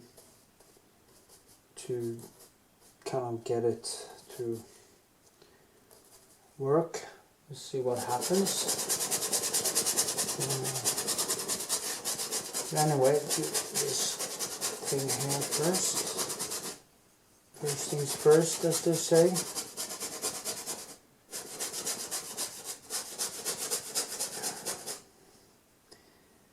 See now.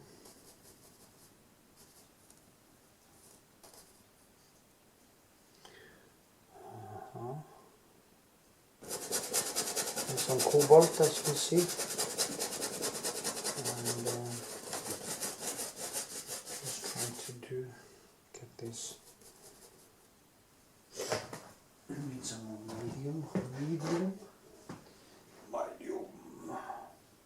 It's not much of the stronger colors you actually need to enhance things, but I'm used to basically playing the piano, as I usually call it, very roughly and dynamically. So when I then lack some color, it is, of course, a challenge to that thing. But then again, I just have to do the thing, you know. So.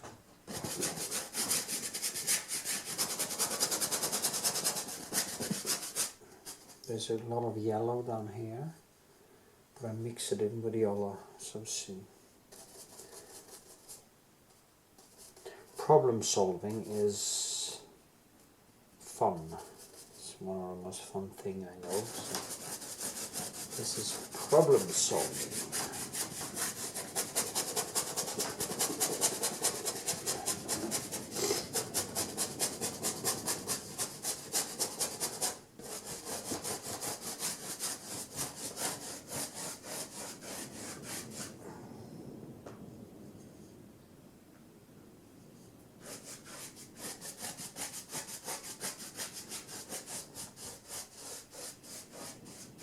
Yay. Okay. I think I need to move it a little bit back. Actually. So, just going to do that.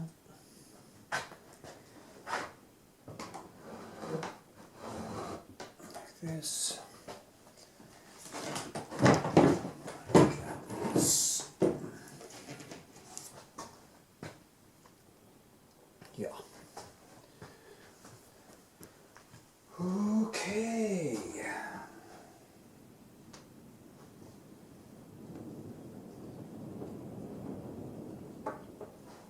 You can actually see I've grounded up some yellow pigment, and just have to use it wisely, as they say.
There we go, I guess.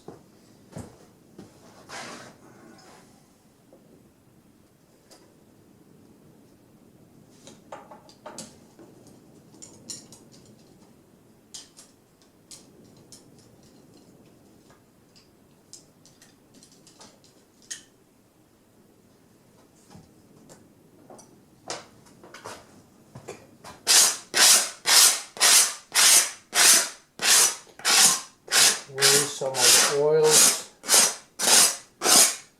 just for fun. I will actually start with the details around this and then work myself out, because up here is kind of, this guy here is a little bit, I would say it's kind of in motion from before. So I don't even know if it's necessary to go over most of what's up here. So what I should focus on is these things here and in the front. So I don't need to put in so many thick layers. And with the scarcity of color, I also think it's very smart to be very mindful. So yeah, just start the painting process, and bang on, bang on, bang on. Yeah. Let's see. It's not a bad pencil. A bad brush. I have too many bad brushes. Bad brushes. Brush is bad. Need a better brush.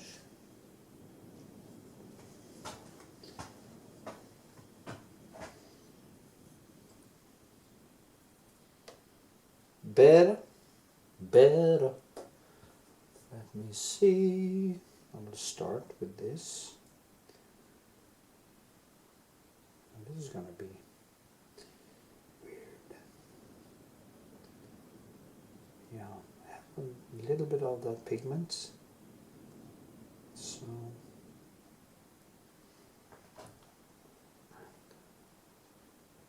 it is very bright light there. So I'll just work in also have that. I have a deeper cadmium orange, and I might also get something out on that one.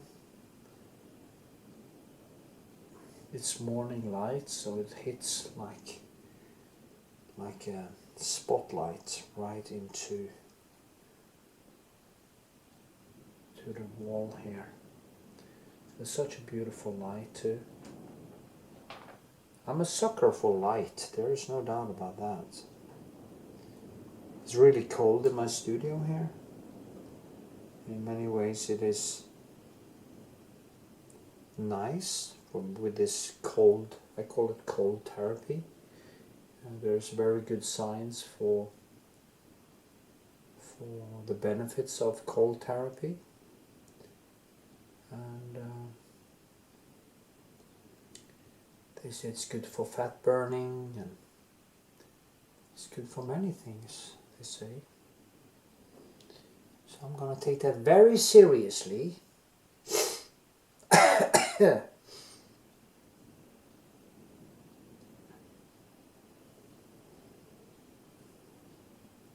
going to freeze for a few hours. We hear that rain outside. It's so beautiful. It's fall, or soon it will be winter. Winter's coming, I guess. Winter's coming.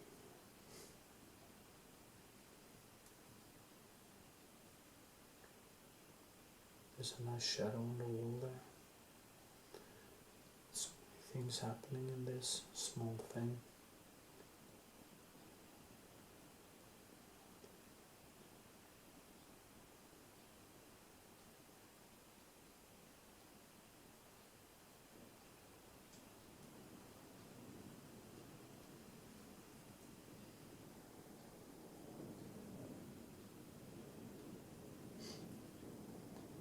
It's very good that I have already made the groundwork for it, both in texture and in the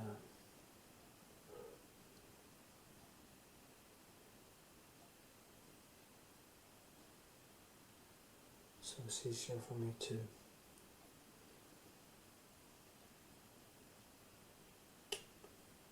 I see. Okay. So this line is like this. Yeah, this has to be a little bit longer this way.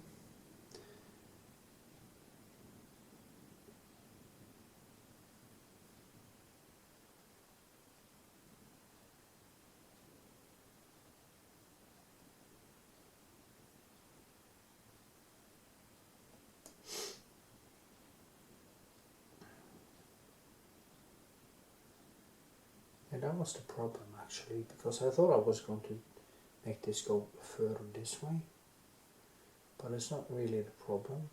I think the problem is, well, it has to be a little bit that way, so I need to adjust this one,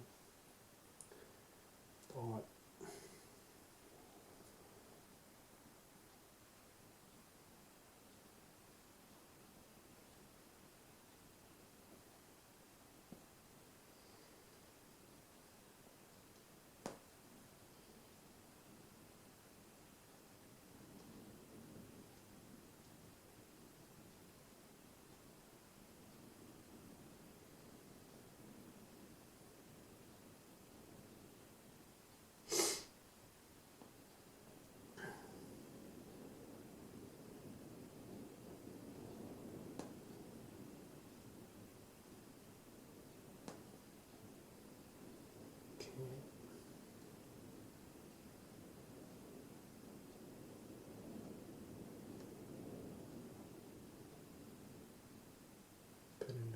those later.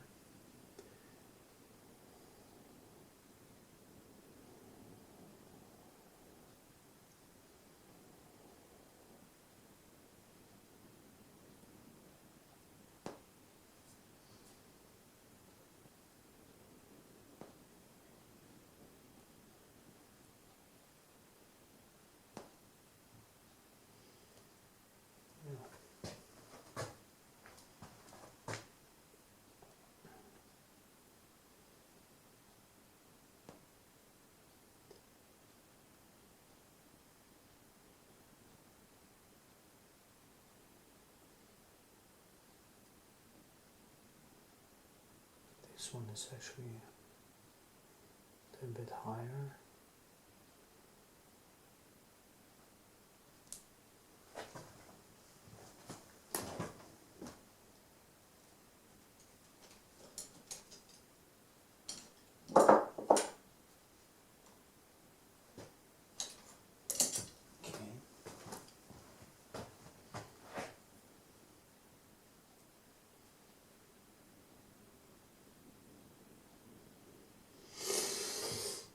This one goes longer in here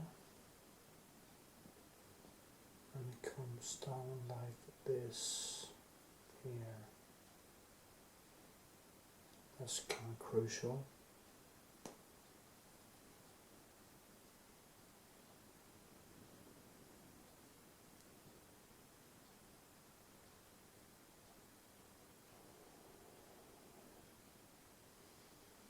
I think to go into a piano, you're gonna have a concert, and some of the notes on the piano is just missing.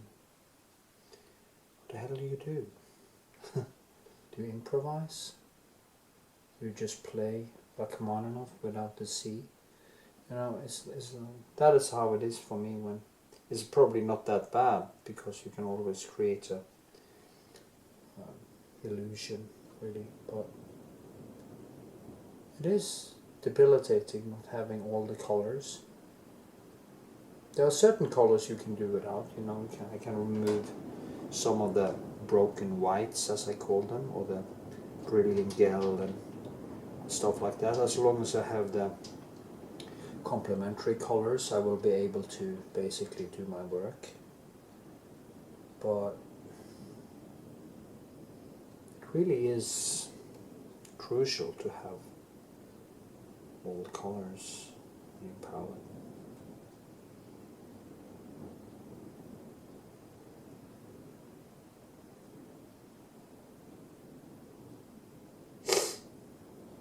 You see, this one is actually coming here, and it goes a little bit higher like this. And this is where I actually need green. And I don't have any green colors on my palette. I mix the greens from mixing with yellow. So if I don't have yellow, I don't have any green. And that's a problem.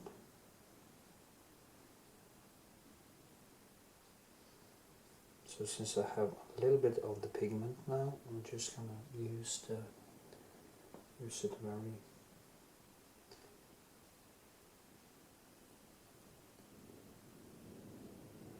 see. Carefully.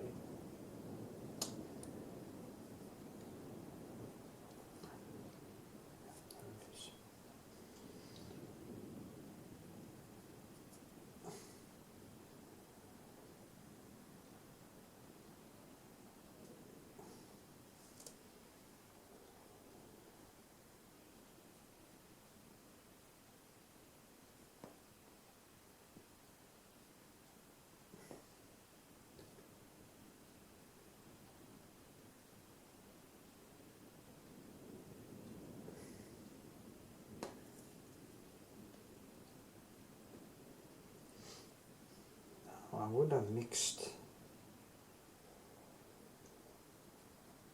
The good thing is that the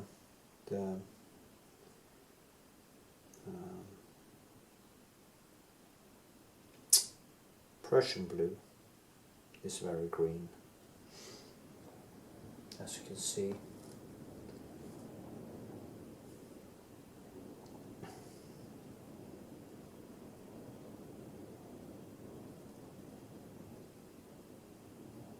Oh, it's very hard for me to create that.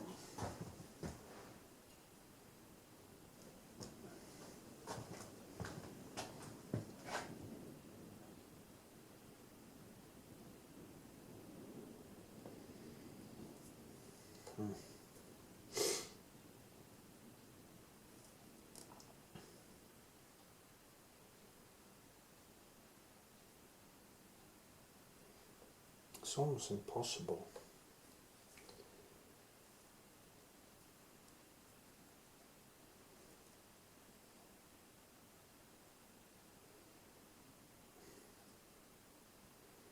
It kind of gets too warm or too cold.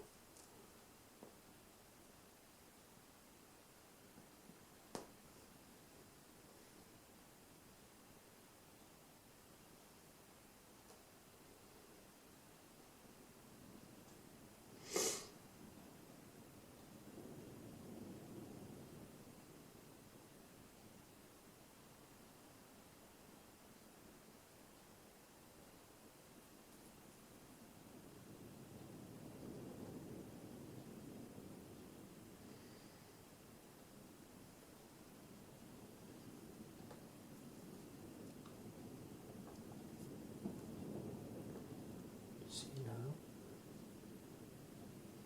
there's a shadow going down here. And this of course goes more out here. Comes in like this.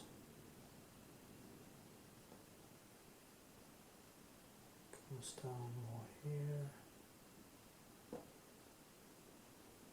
Yeah.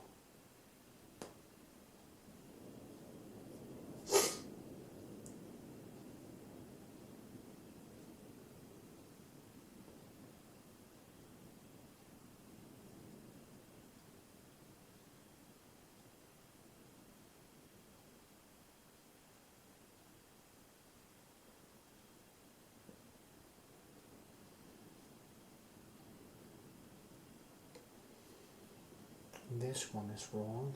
This has to be basically a little bit more.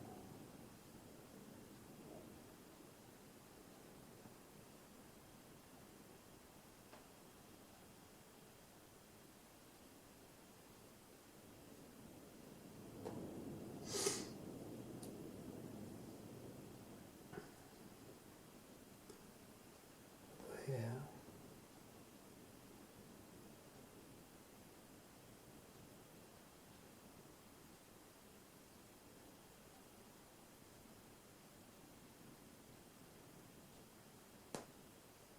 Oh, way too strong.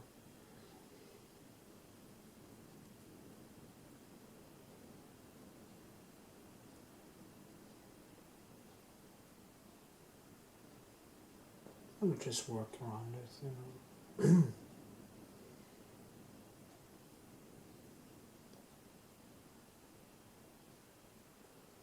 The details here are so thin, so small. It's like crazy. Loco. Yeah, loco.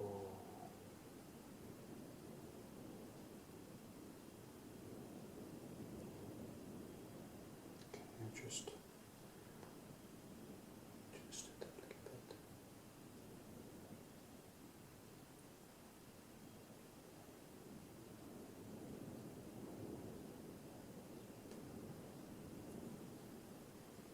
It's not that thick. That one is quite crucial because it's such a big part of the church history.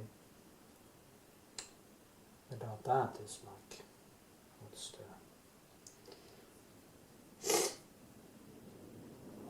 the point in a way?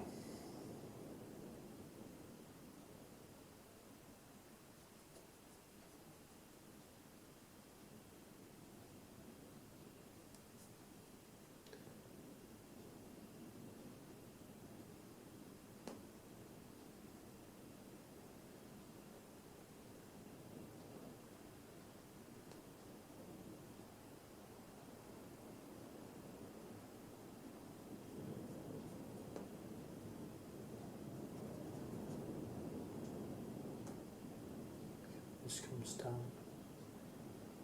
here.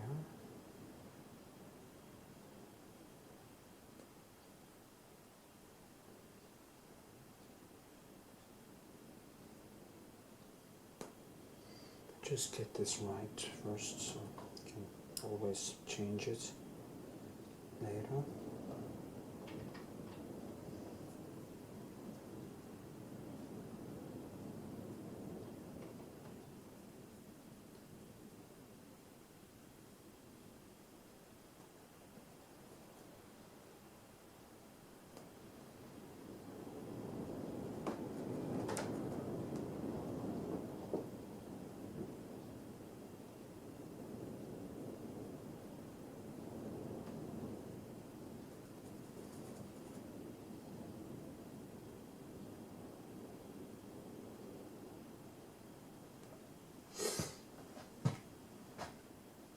That's better.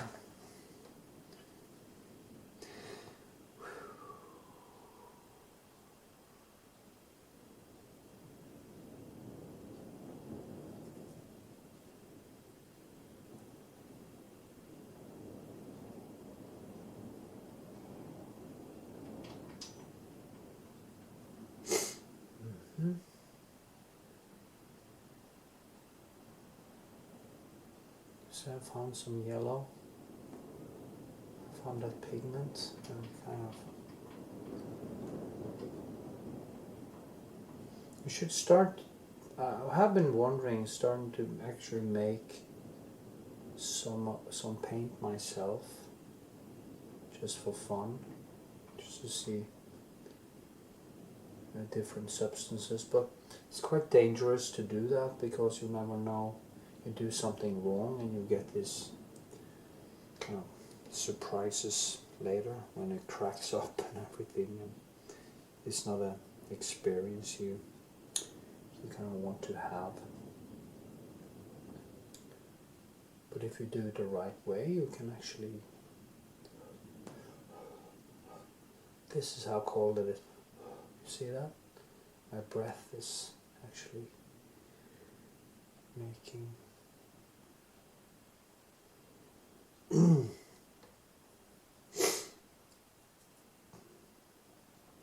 a fog.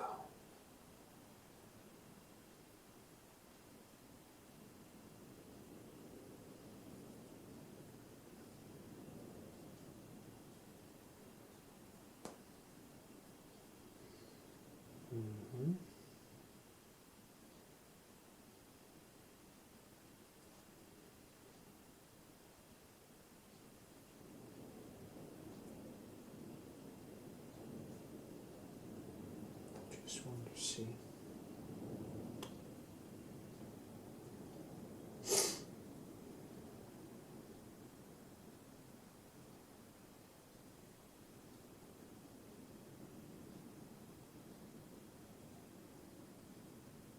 Painted this church once more. A couple of times before. Many times actually. But never in morning light, always evening light. So this is kind of different, a little bit of different experience.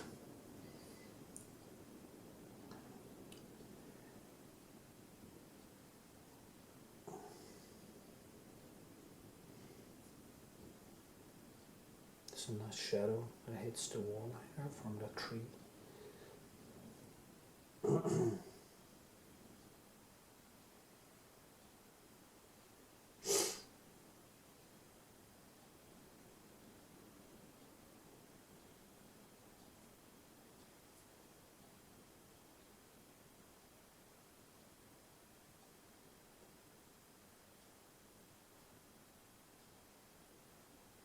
And when you create something like that, you have to kind of make it look like it actually hits the wall. That is not a hole in the wall. A lot of amateurs would very often create a shadow that just makes a hole in the whole thing. But you have to zoom in a little bit.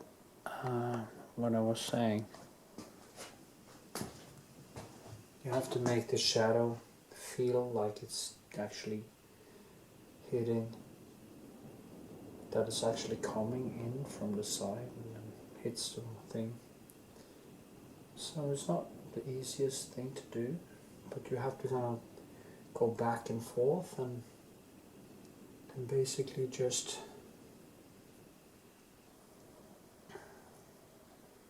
mold it into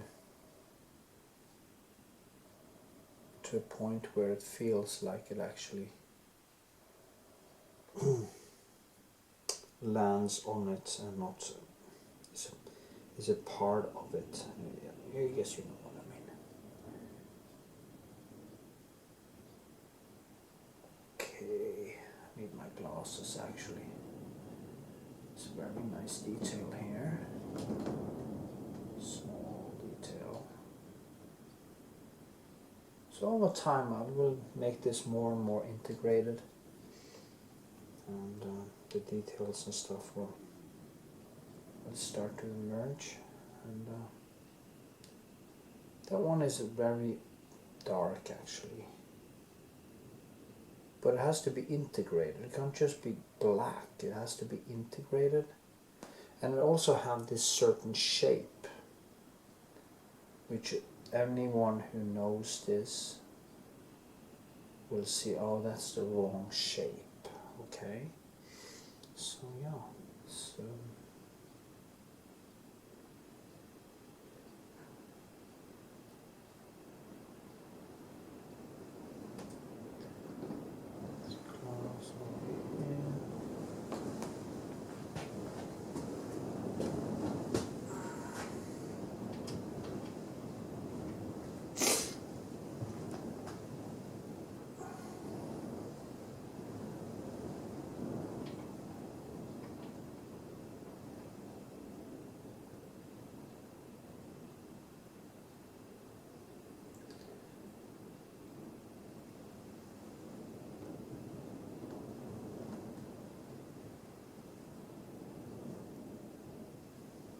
I can now see that this painting will take some time.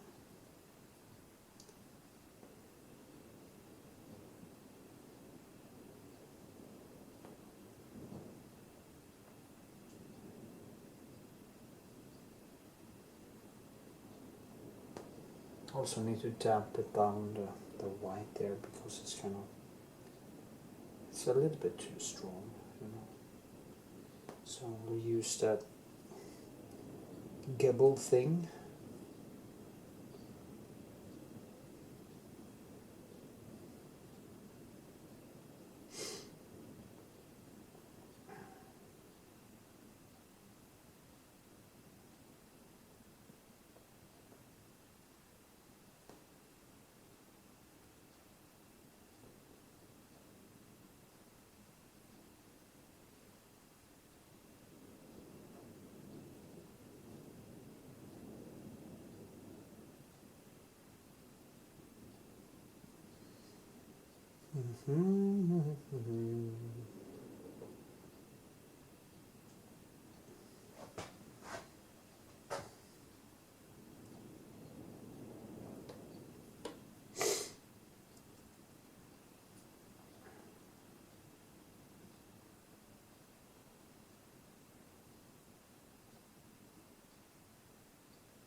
Stones on the side here. Just get them in later.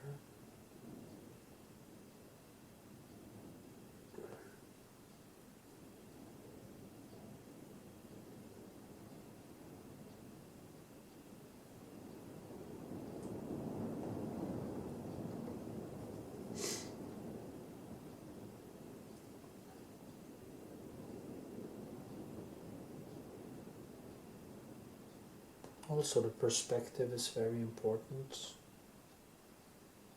That I got the right perspective on the whole thing.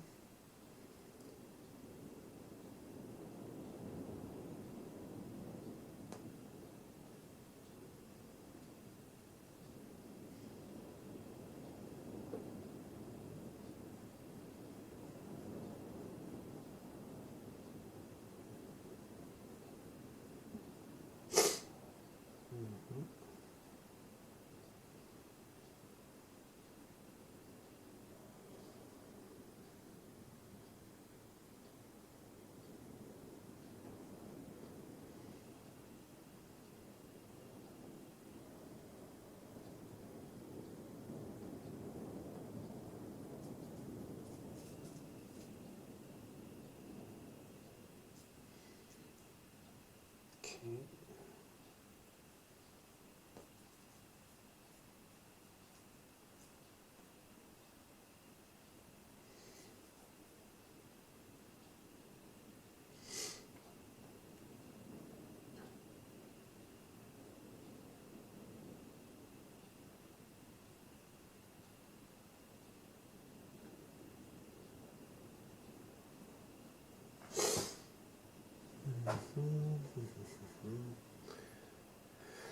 Ooh la la.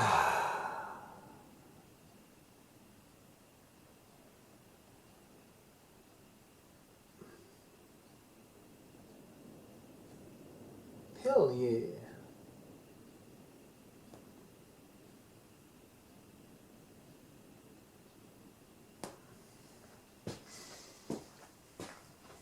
No, the perspective is wrong. It's actually, I think, yes, that's the problem here, I think.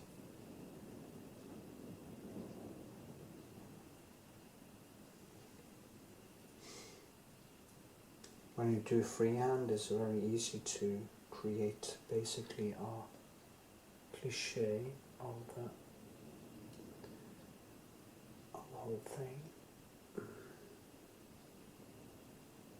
So I just kind of have to start using my mirror to get it right.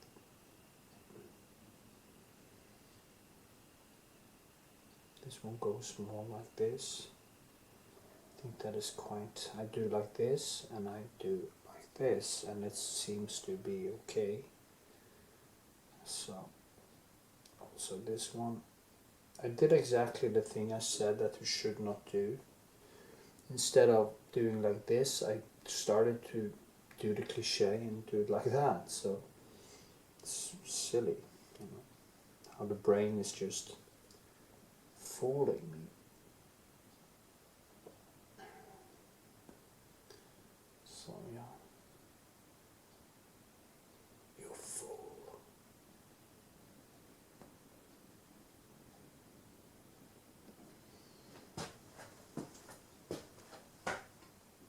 Better. Okay, I will paint and then I will come back to you later. Okay.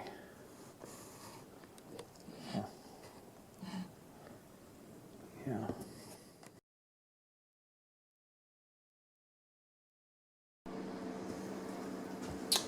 Okay.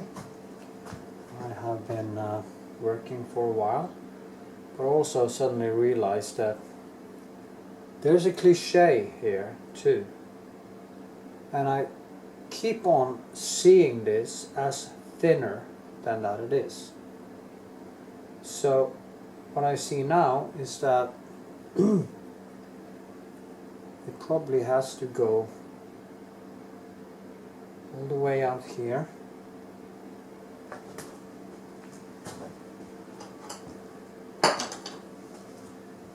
I've also moved the trees, and this one was wrong. I had to move this one, I have to move this in. I did so many mistakes that it's almost comical, you know, it's just laughable. And I see why. I see clearly why. It is, there are so many symbols in our head, you know. This church is a majestic building So in a way, in my head, there's a symbol of tall. And I think that symbol of tall or high raise building or whatever kind of comes in and creates an illusion that this church is actually thinner and taller than it actually is. And in a way, the church is kind of, it isn't that gracious. It is more like a plump thing. It is kind of fat and plump. So I realized that, and I just saw it, you know, aha, that's how it is, you know. That is why it seems so wrong. And now I'm just gonna make it fatter. Boom. And then suddenly it works. Suddenly the distance between this, which I had to move, this to this, start to make sense. And also the roof is actually a little bit more like this. Now you basically have to use your intellect a little bit when you paint. You have to evaluate what you see also on a more, not just an emotional level, but you have to kind of override the cliches you have in your head. Because we have cliches, we have a lot of symbols in our heads, and even here now I see that this one is further this way. Luckily I have kind of a student, a woman, and she is actually saving my day by coming here with the colors I need. Her name is Gro, and she's a very nice woman, pretty good painter too. And she's very open-minded, very self-critical, humble, not one of these fevered ego.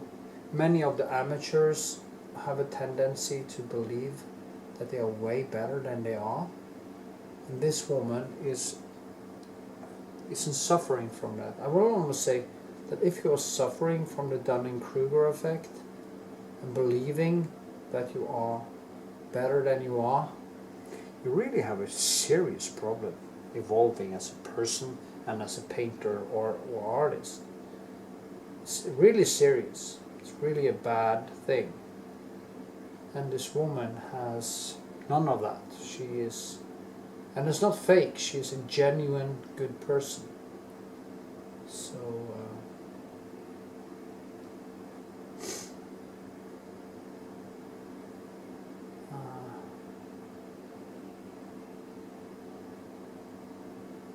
so she saves my day by coming to me at 7 in the morning. I think she's no, she works in a store. Yeah, that's true. And she's actually awake early in the morning, and I sent her a text message a few hours ago, and she answered me if it was too late. And she's driving here to lend me the colors, and it's just amazing of her. And she's also a PATRON supporter. So go to PATRON.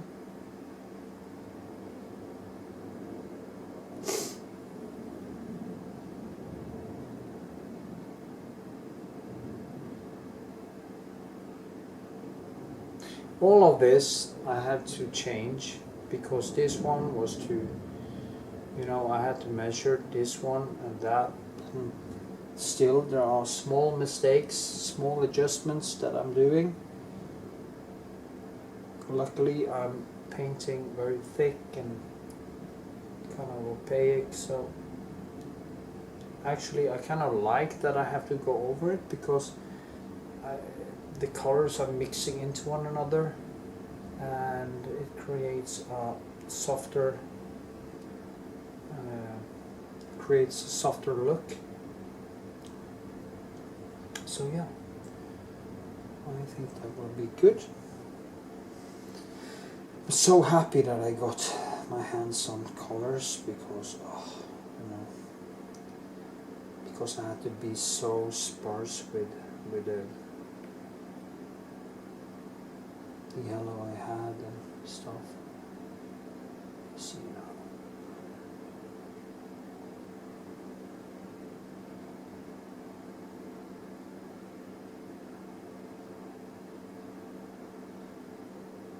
Yeah, I have the oven on because it's very cold in here now. I kind of like the colds. It's a little bit inspiring in a way.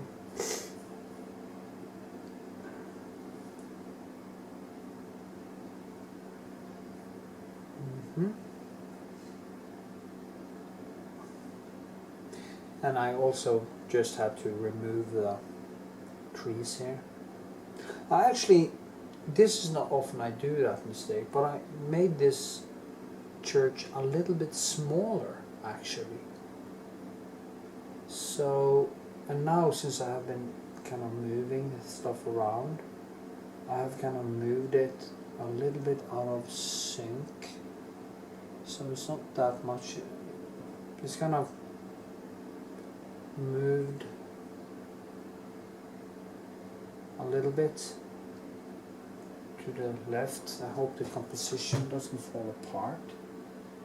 But since there's so much light on here, I think it's going to be able to weigh it up, because I made this shorter and this bigger.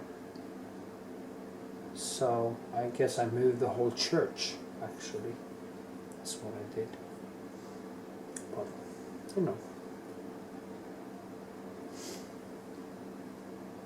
I'm filming from the side, so this perspective gets a little bit distorted.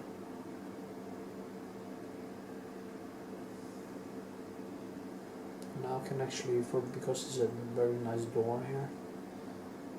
Well, actually, the door used to be even better, because it used to be the old door, but they made a new one, sadly. And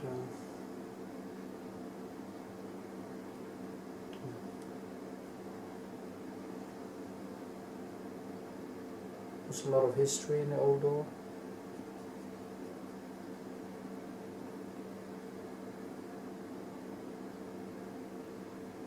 And I need to get something in here. I can actually see the wall here, so I need to get that wall to live a little bit. And there's some stuff here, like this. And then this one coming in and goes down like this. So I can just mark it, and I think this one too have to maybe. Might even move it a little bit more.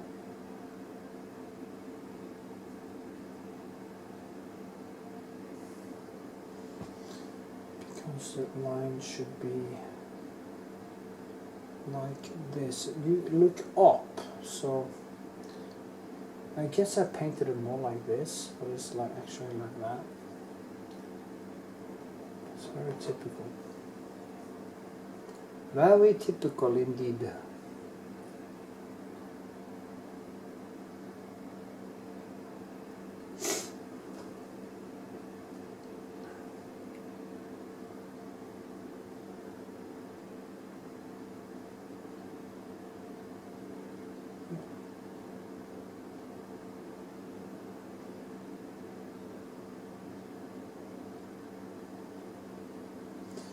Mary Shinol. Mary Stitch Needle. Yeah, that's what you will actually.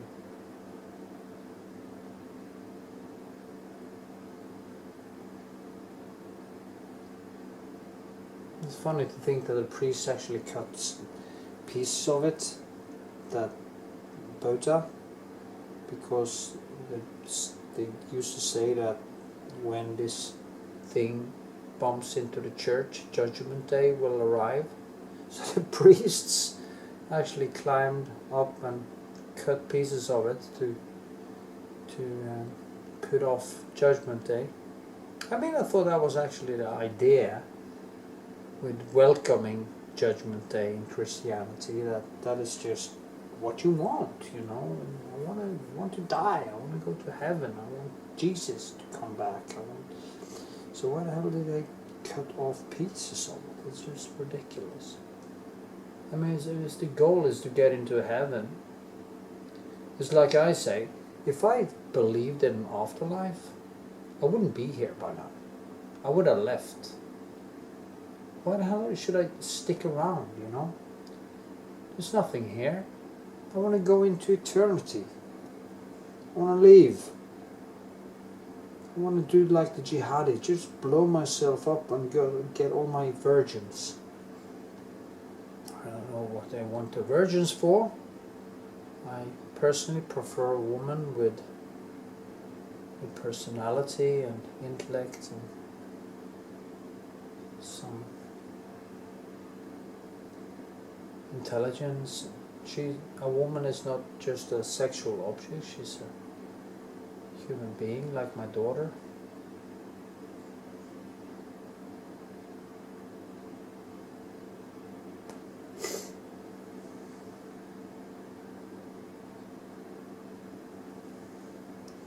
The goal must be to, if I should have a woman in my life that I could actually really talk to and engage with. I like talking after sex. I get high when I have sex. And after sex I actually like conversation and cuddling and having interaction. So, I mean, what do you need virgins for? Guess that's a digression. It's not an unknown phenomenon with me that I digress into absurdities when I'm painting. Sorry, it's just the way I am. Not really sorry.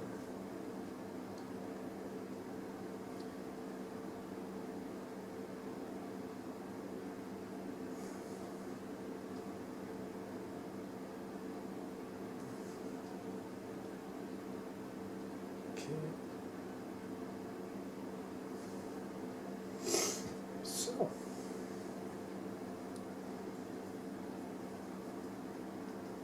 actually think I'm getting it right now.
I remember I saw that Basquiat movie from the, I think it was the 90s, Basquiat.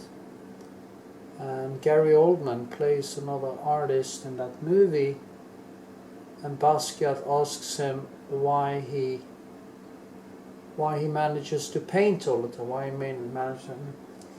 And the Gary Oldman in the role of this artist just say, because I love it, you know. That was the only reason he needed to create, because he likes it.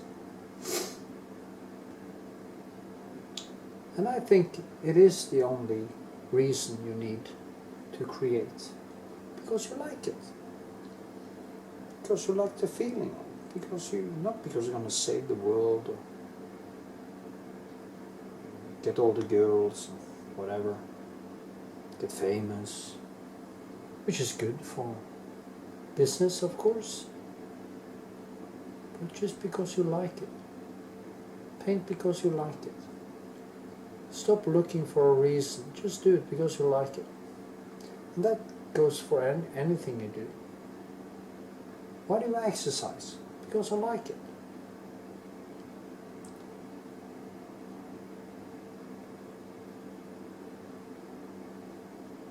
If I didn't like to paint, it would be impossible. There's no money in the world that could make me do painting if I didn't want to.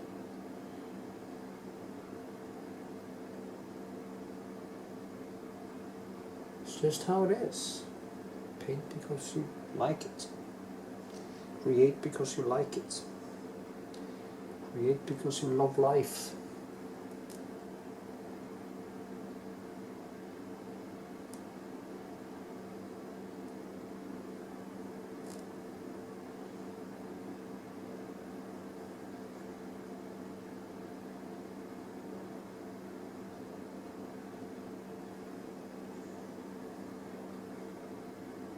And I really like it. Really.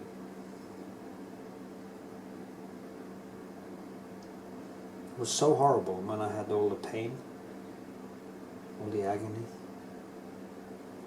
and I couldn't connect because of all the pain. And then depression. It's a horrible state of being. But now I'm kind of inching myself back to this intense love of life. It's going to take a while, but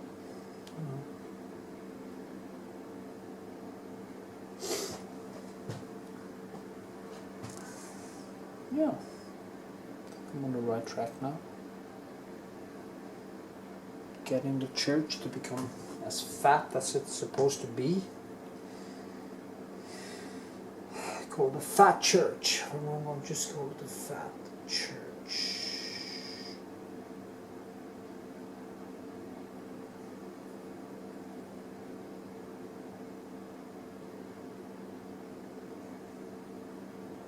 Yeah. I wonder if is soon.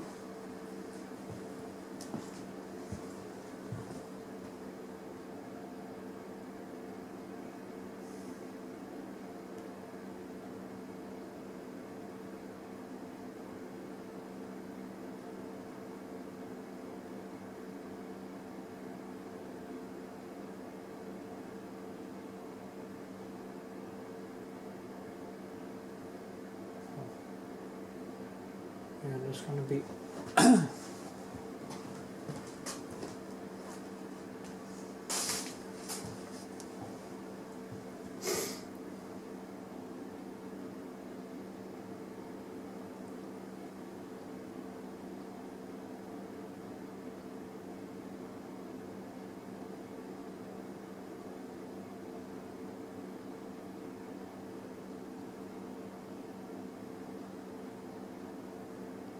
too hard.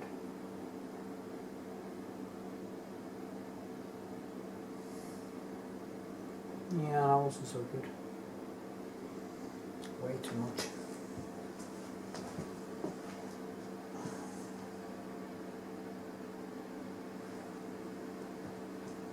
Sometimes I wonder, how do I see that?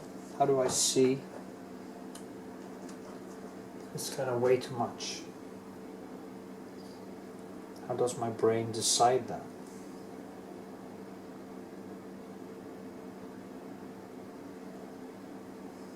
Strange.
little bit.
The church has kind of a hat on.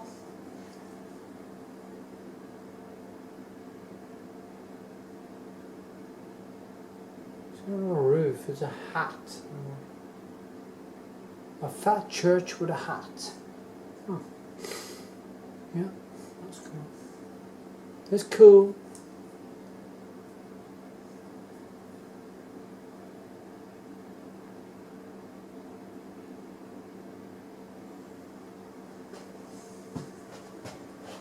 Oh.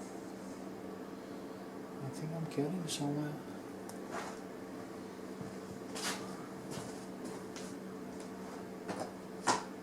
Yes. So some discrepancies, but you know, it's getting better.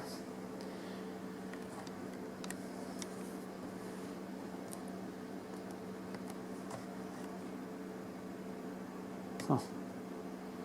Okay. See ya.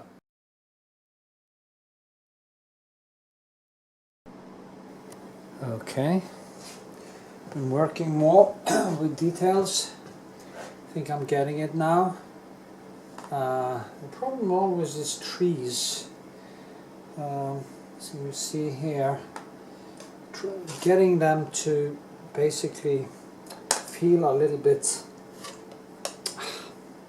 natural, but also without them becoming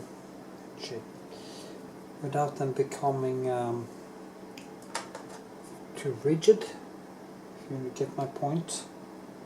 So how do I do that? You know, you just have to, I had to move this also, so you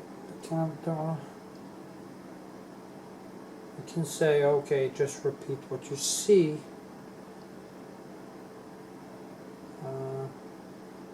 But what do I actually see?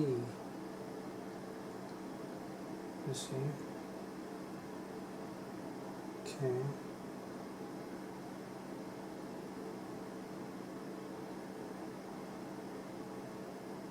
So that's it's not easy.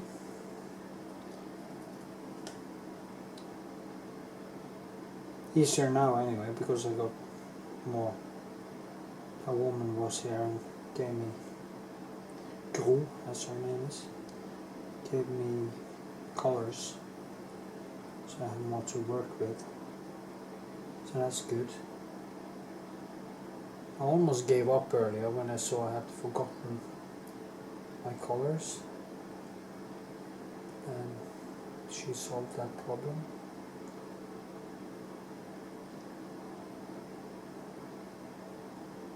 I don't know. Can I just make it come alive a little bit? I can't draw every single branch and every single thing, especially.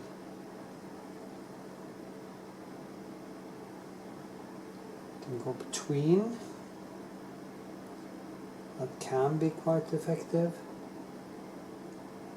Like this.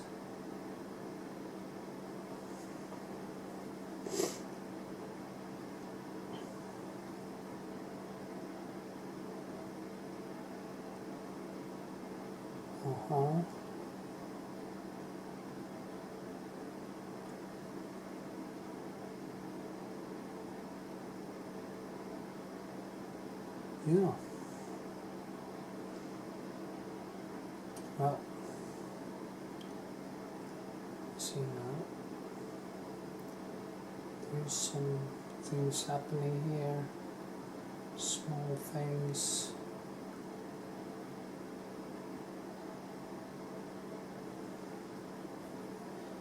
Crosses, graves.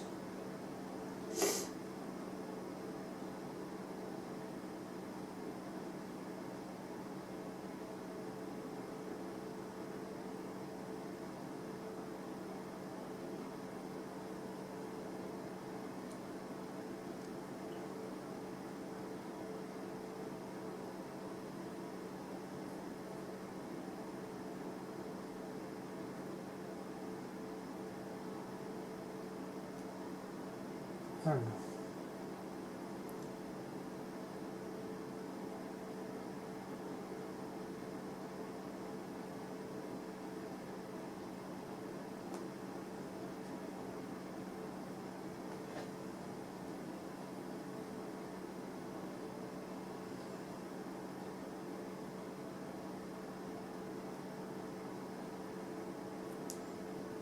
Yeah, great.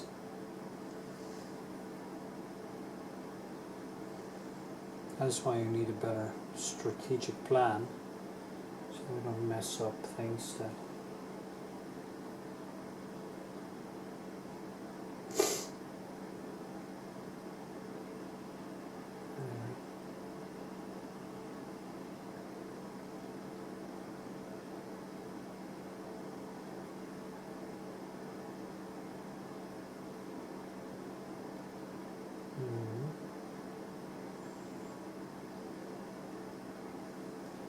anyway. There were some tiny details that makes a difference, like a little light in between.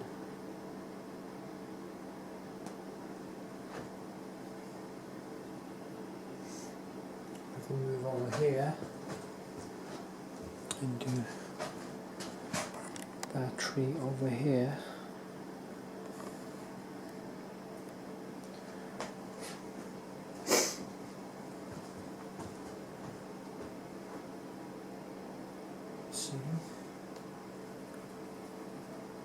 Also have to build more around it. It's so liberating to get that yellow.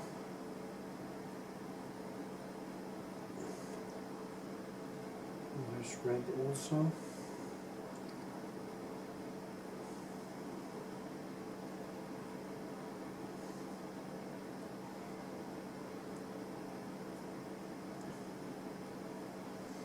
To see exactly what color it is. If this is a bluish up here, I guess it is in the yellowish. So that is what I will start out with. Clean this up a little bit.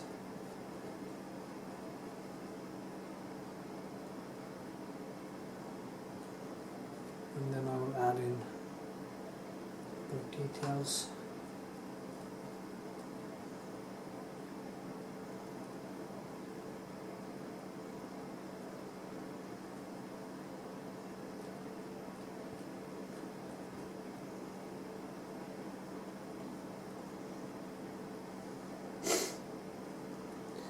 It's kind of a lot of different colors in the light there.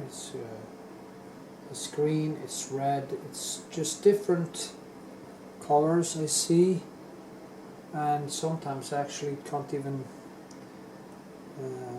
decide if it is reddish or greenish, so I guess it's so close to one another that my eyes have great problems seeing properly.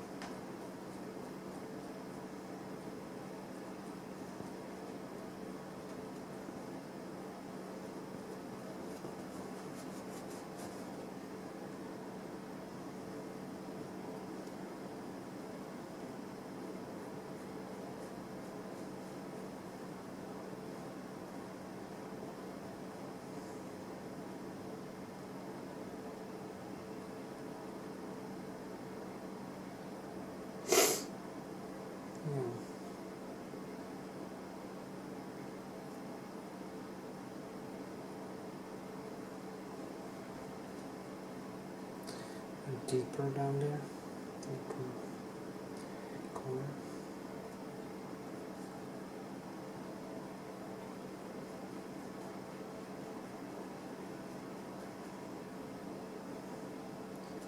More green reddish. Green reddish. What is that anyway?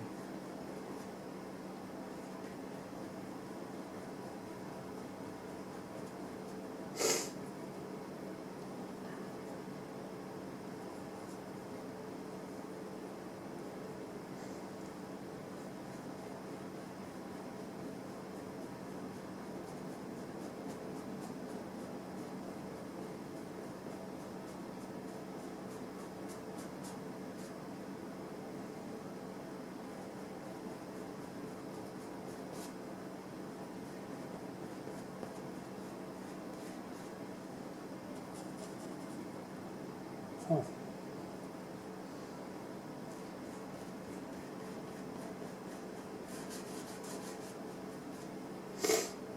It's nice to have the glaze now, actually, because it kind of mixes into the colors.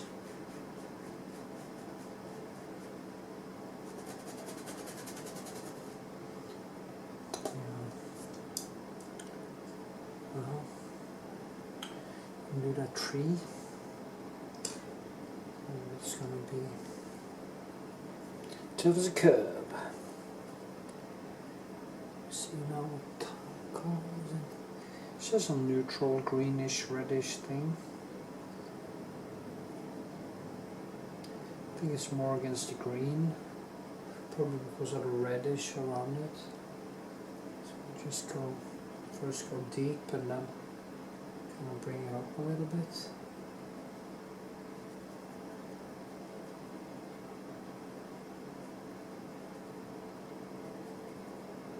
And just let it kind of glide into the background there.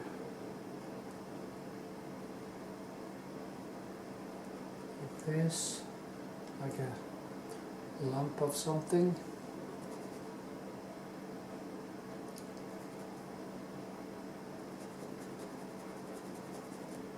Oh, funny shape, actually.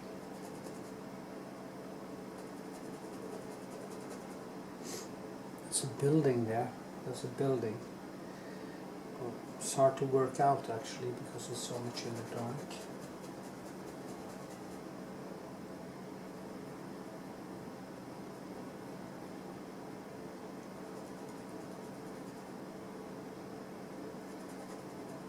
And it kind of just glides into the trees behind it, and there's some more buildings over there.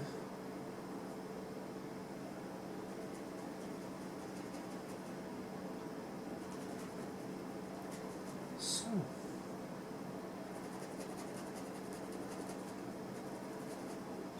a little bit light, just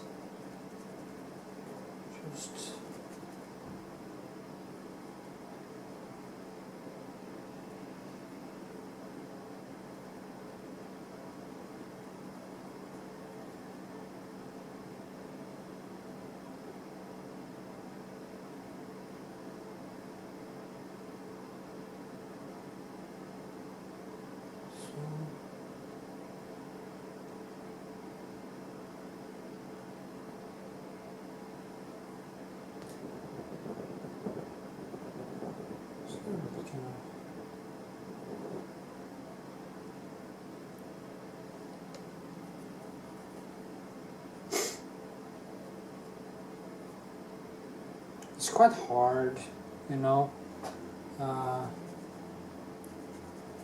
The nuances are quite hard. So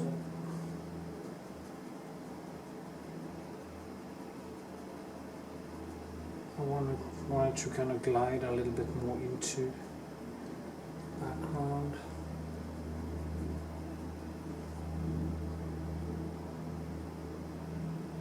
Dissolve it a little bit. Also some green in it. Definitely some green here. Yeah.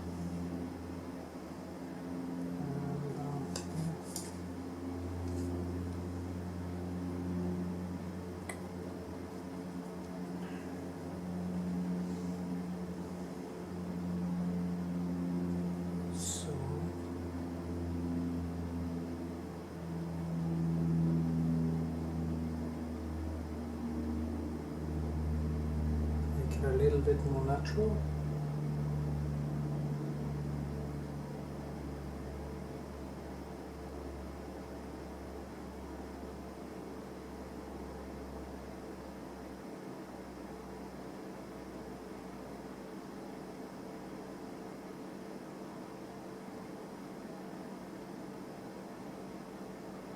Way to go.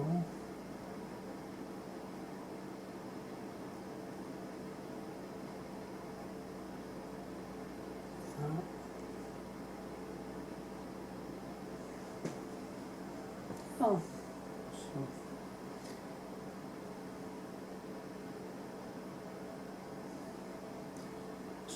some red in here and here.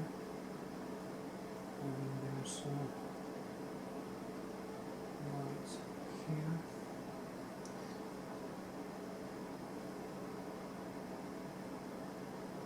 Just have to try to make it a little bit natural. So.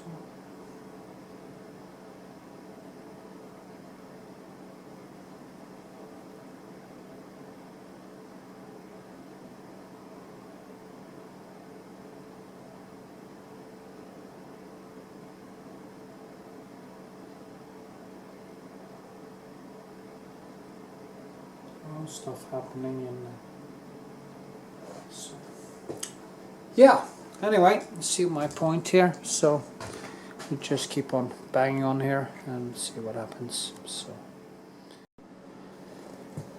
okay, last touch up on this, and I will call it working all over the place basically. A little bit here, a little bit there, all over, tighten it up and stuff. Do a little bit evening out here around in the landscape also.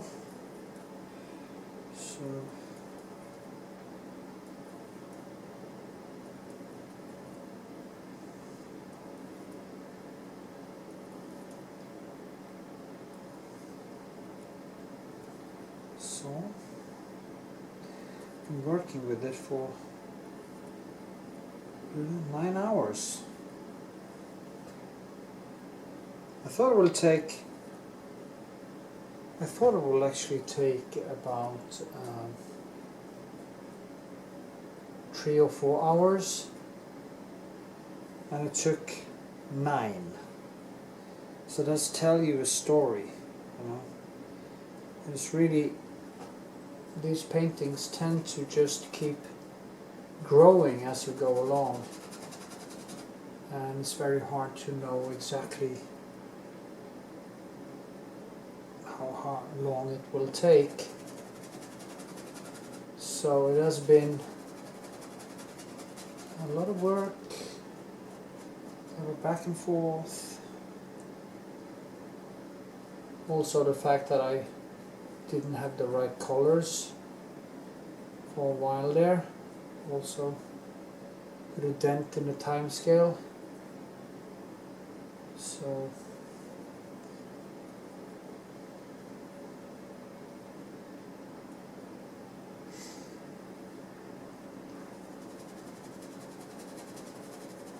just even it out.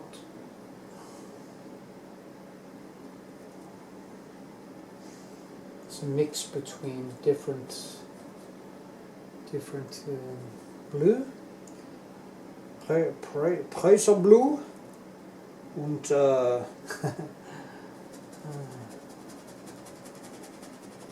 French Ultramarine. So it's a mixture between German, French and the cobalt.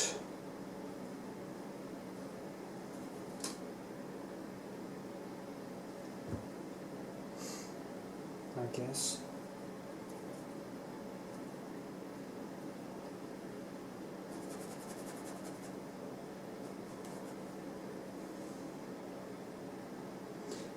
Love the Prussian though. Prussian is the best.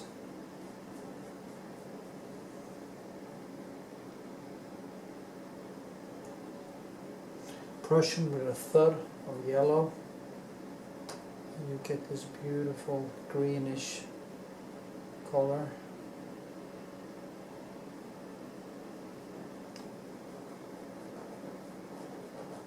It's a perfect complementary color to the French ultramarine. It's nice to know that the French and the Germans can actually complement each other for once.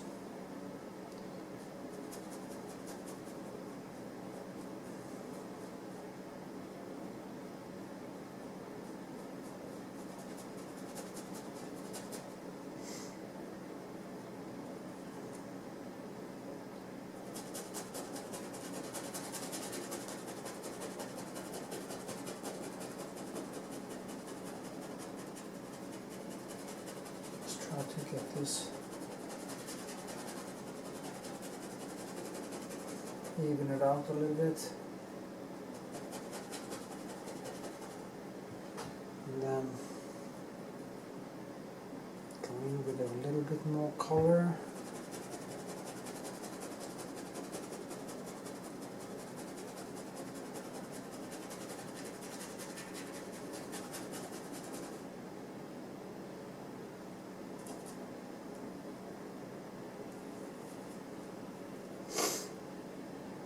Some yellow.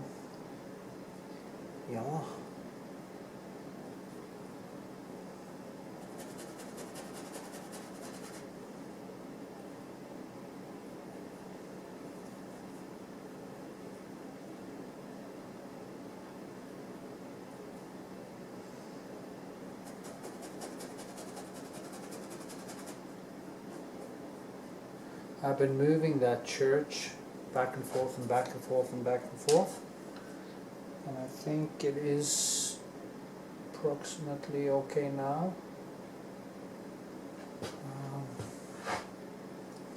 Hope.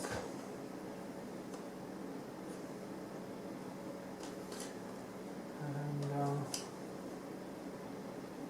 yeah.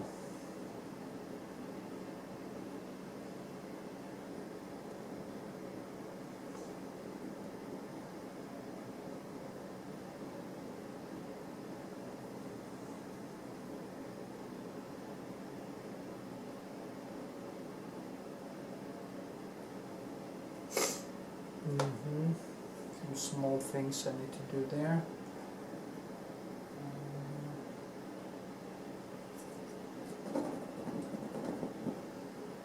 Like this.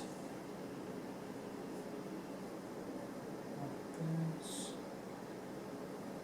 Like here. Kind of giving it a little bit more natural look. The tree.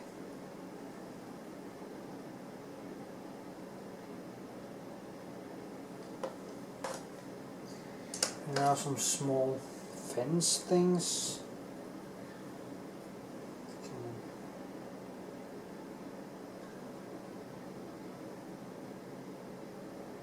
One, two, three, 4, 5, 6, 7.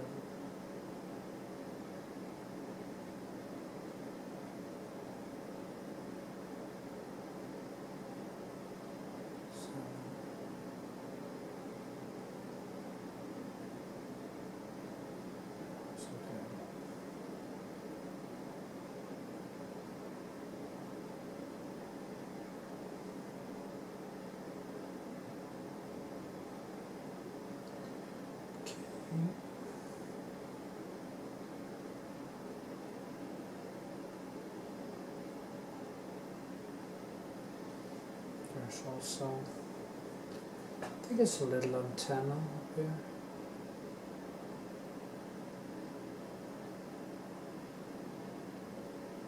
Like that.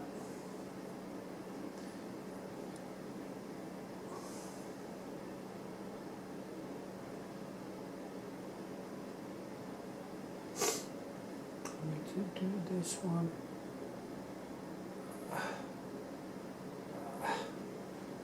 Ta-da! Ding!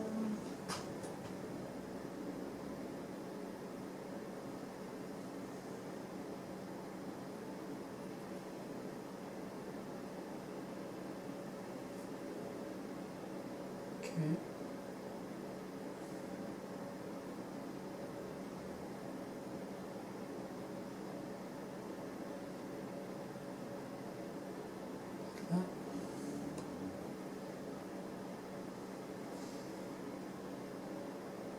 Yeah. And like that.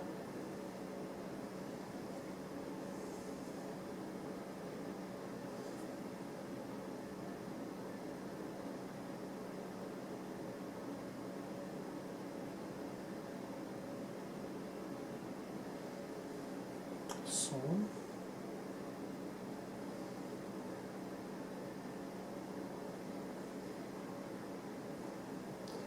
And highlight,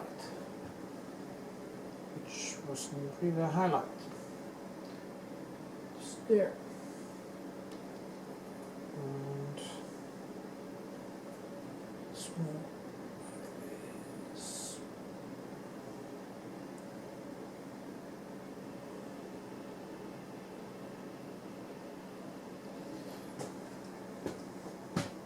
Yeah.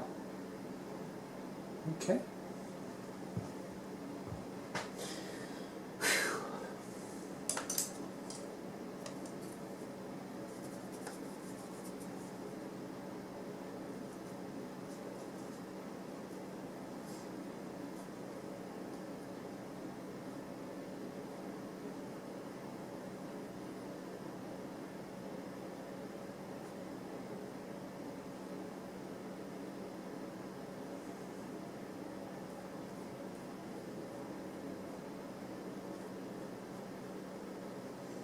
So.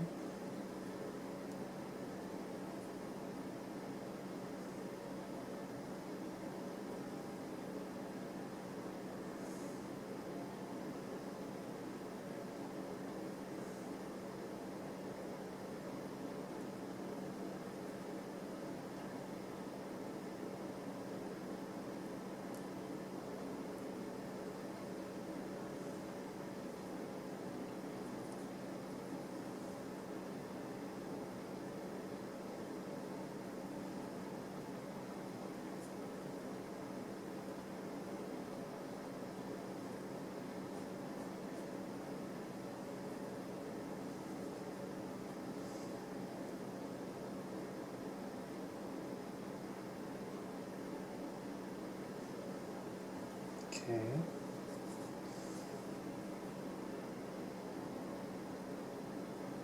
So.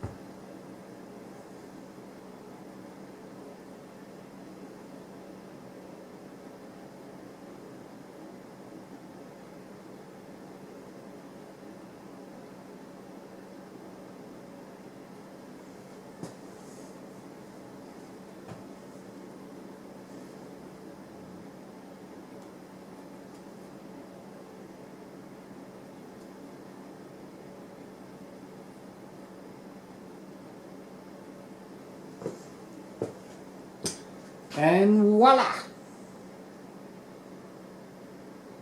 Yeah, I think I'm done. And yeah, I think I'm done. Actually. I'm done. I'm done. I think it became quite nice, to be frankly, Mr. Shankly. So I will sign it, and then I will just show it to you in the frame. Yes. And whoopsie daisy, here it is, the finished product, and it came out pretty well. So I should say that I'm quite pleased with this. Actually, I think it also look quite well like the photo, as you can see here. So it was kind of a struggle, but I managed to pull it through and got it to, you can see all the textures and all the paints and all the things I've been doing lately. So yeah, with this I hope you enjoyed it. Give thumbs up, leave comment, check out my Patreon, sign up for $5 and I will be very happy. So see you in my next video. Okay, here you can see the textures and the close-up of all the brushwork. As you can see, I kind of knit them together as a carpet of thread, in a way, kind of a woolly way. Of course, these are very small, so yeah, you can see. Anyway, hope you enjoyed and hope to see you on Patreon, or leave a comment, as I did say, and hope to see you in the next video.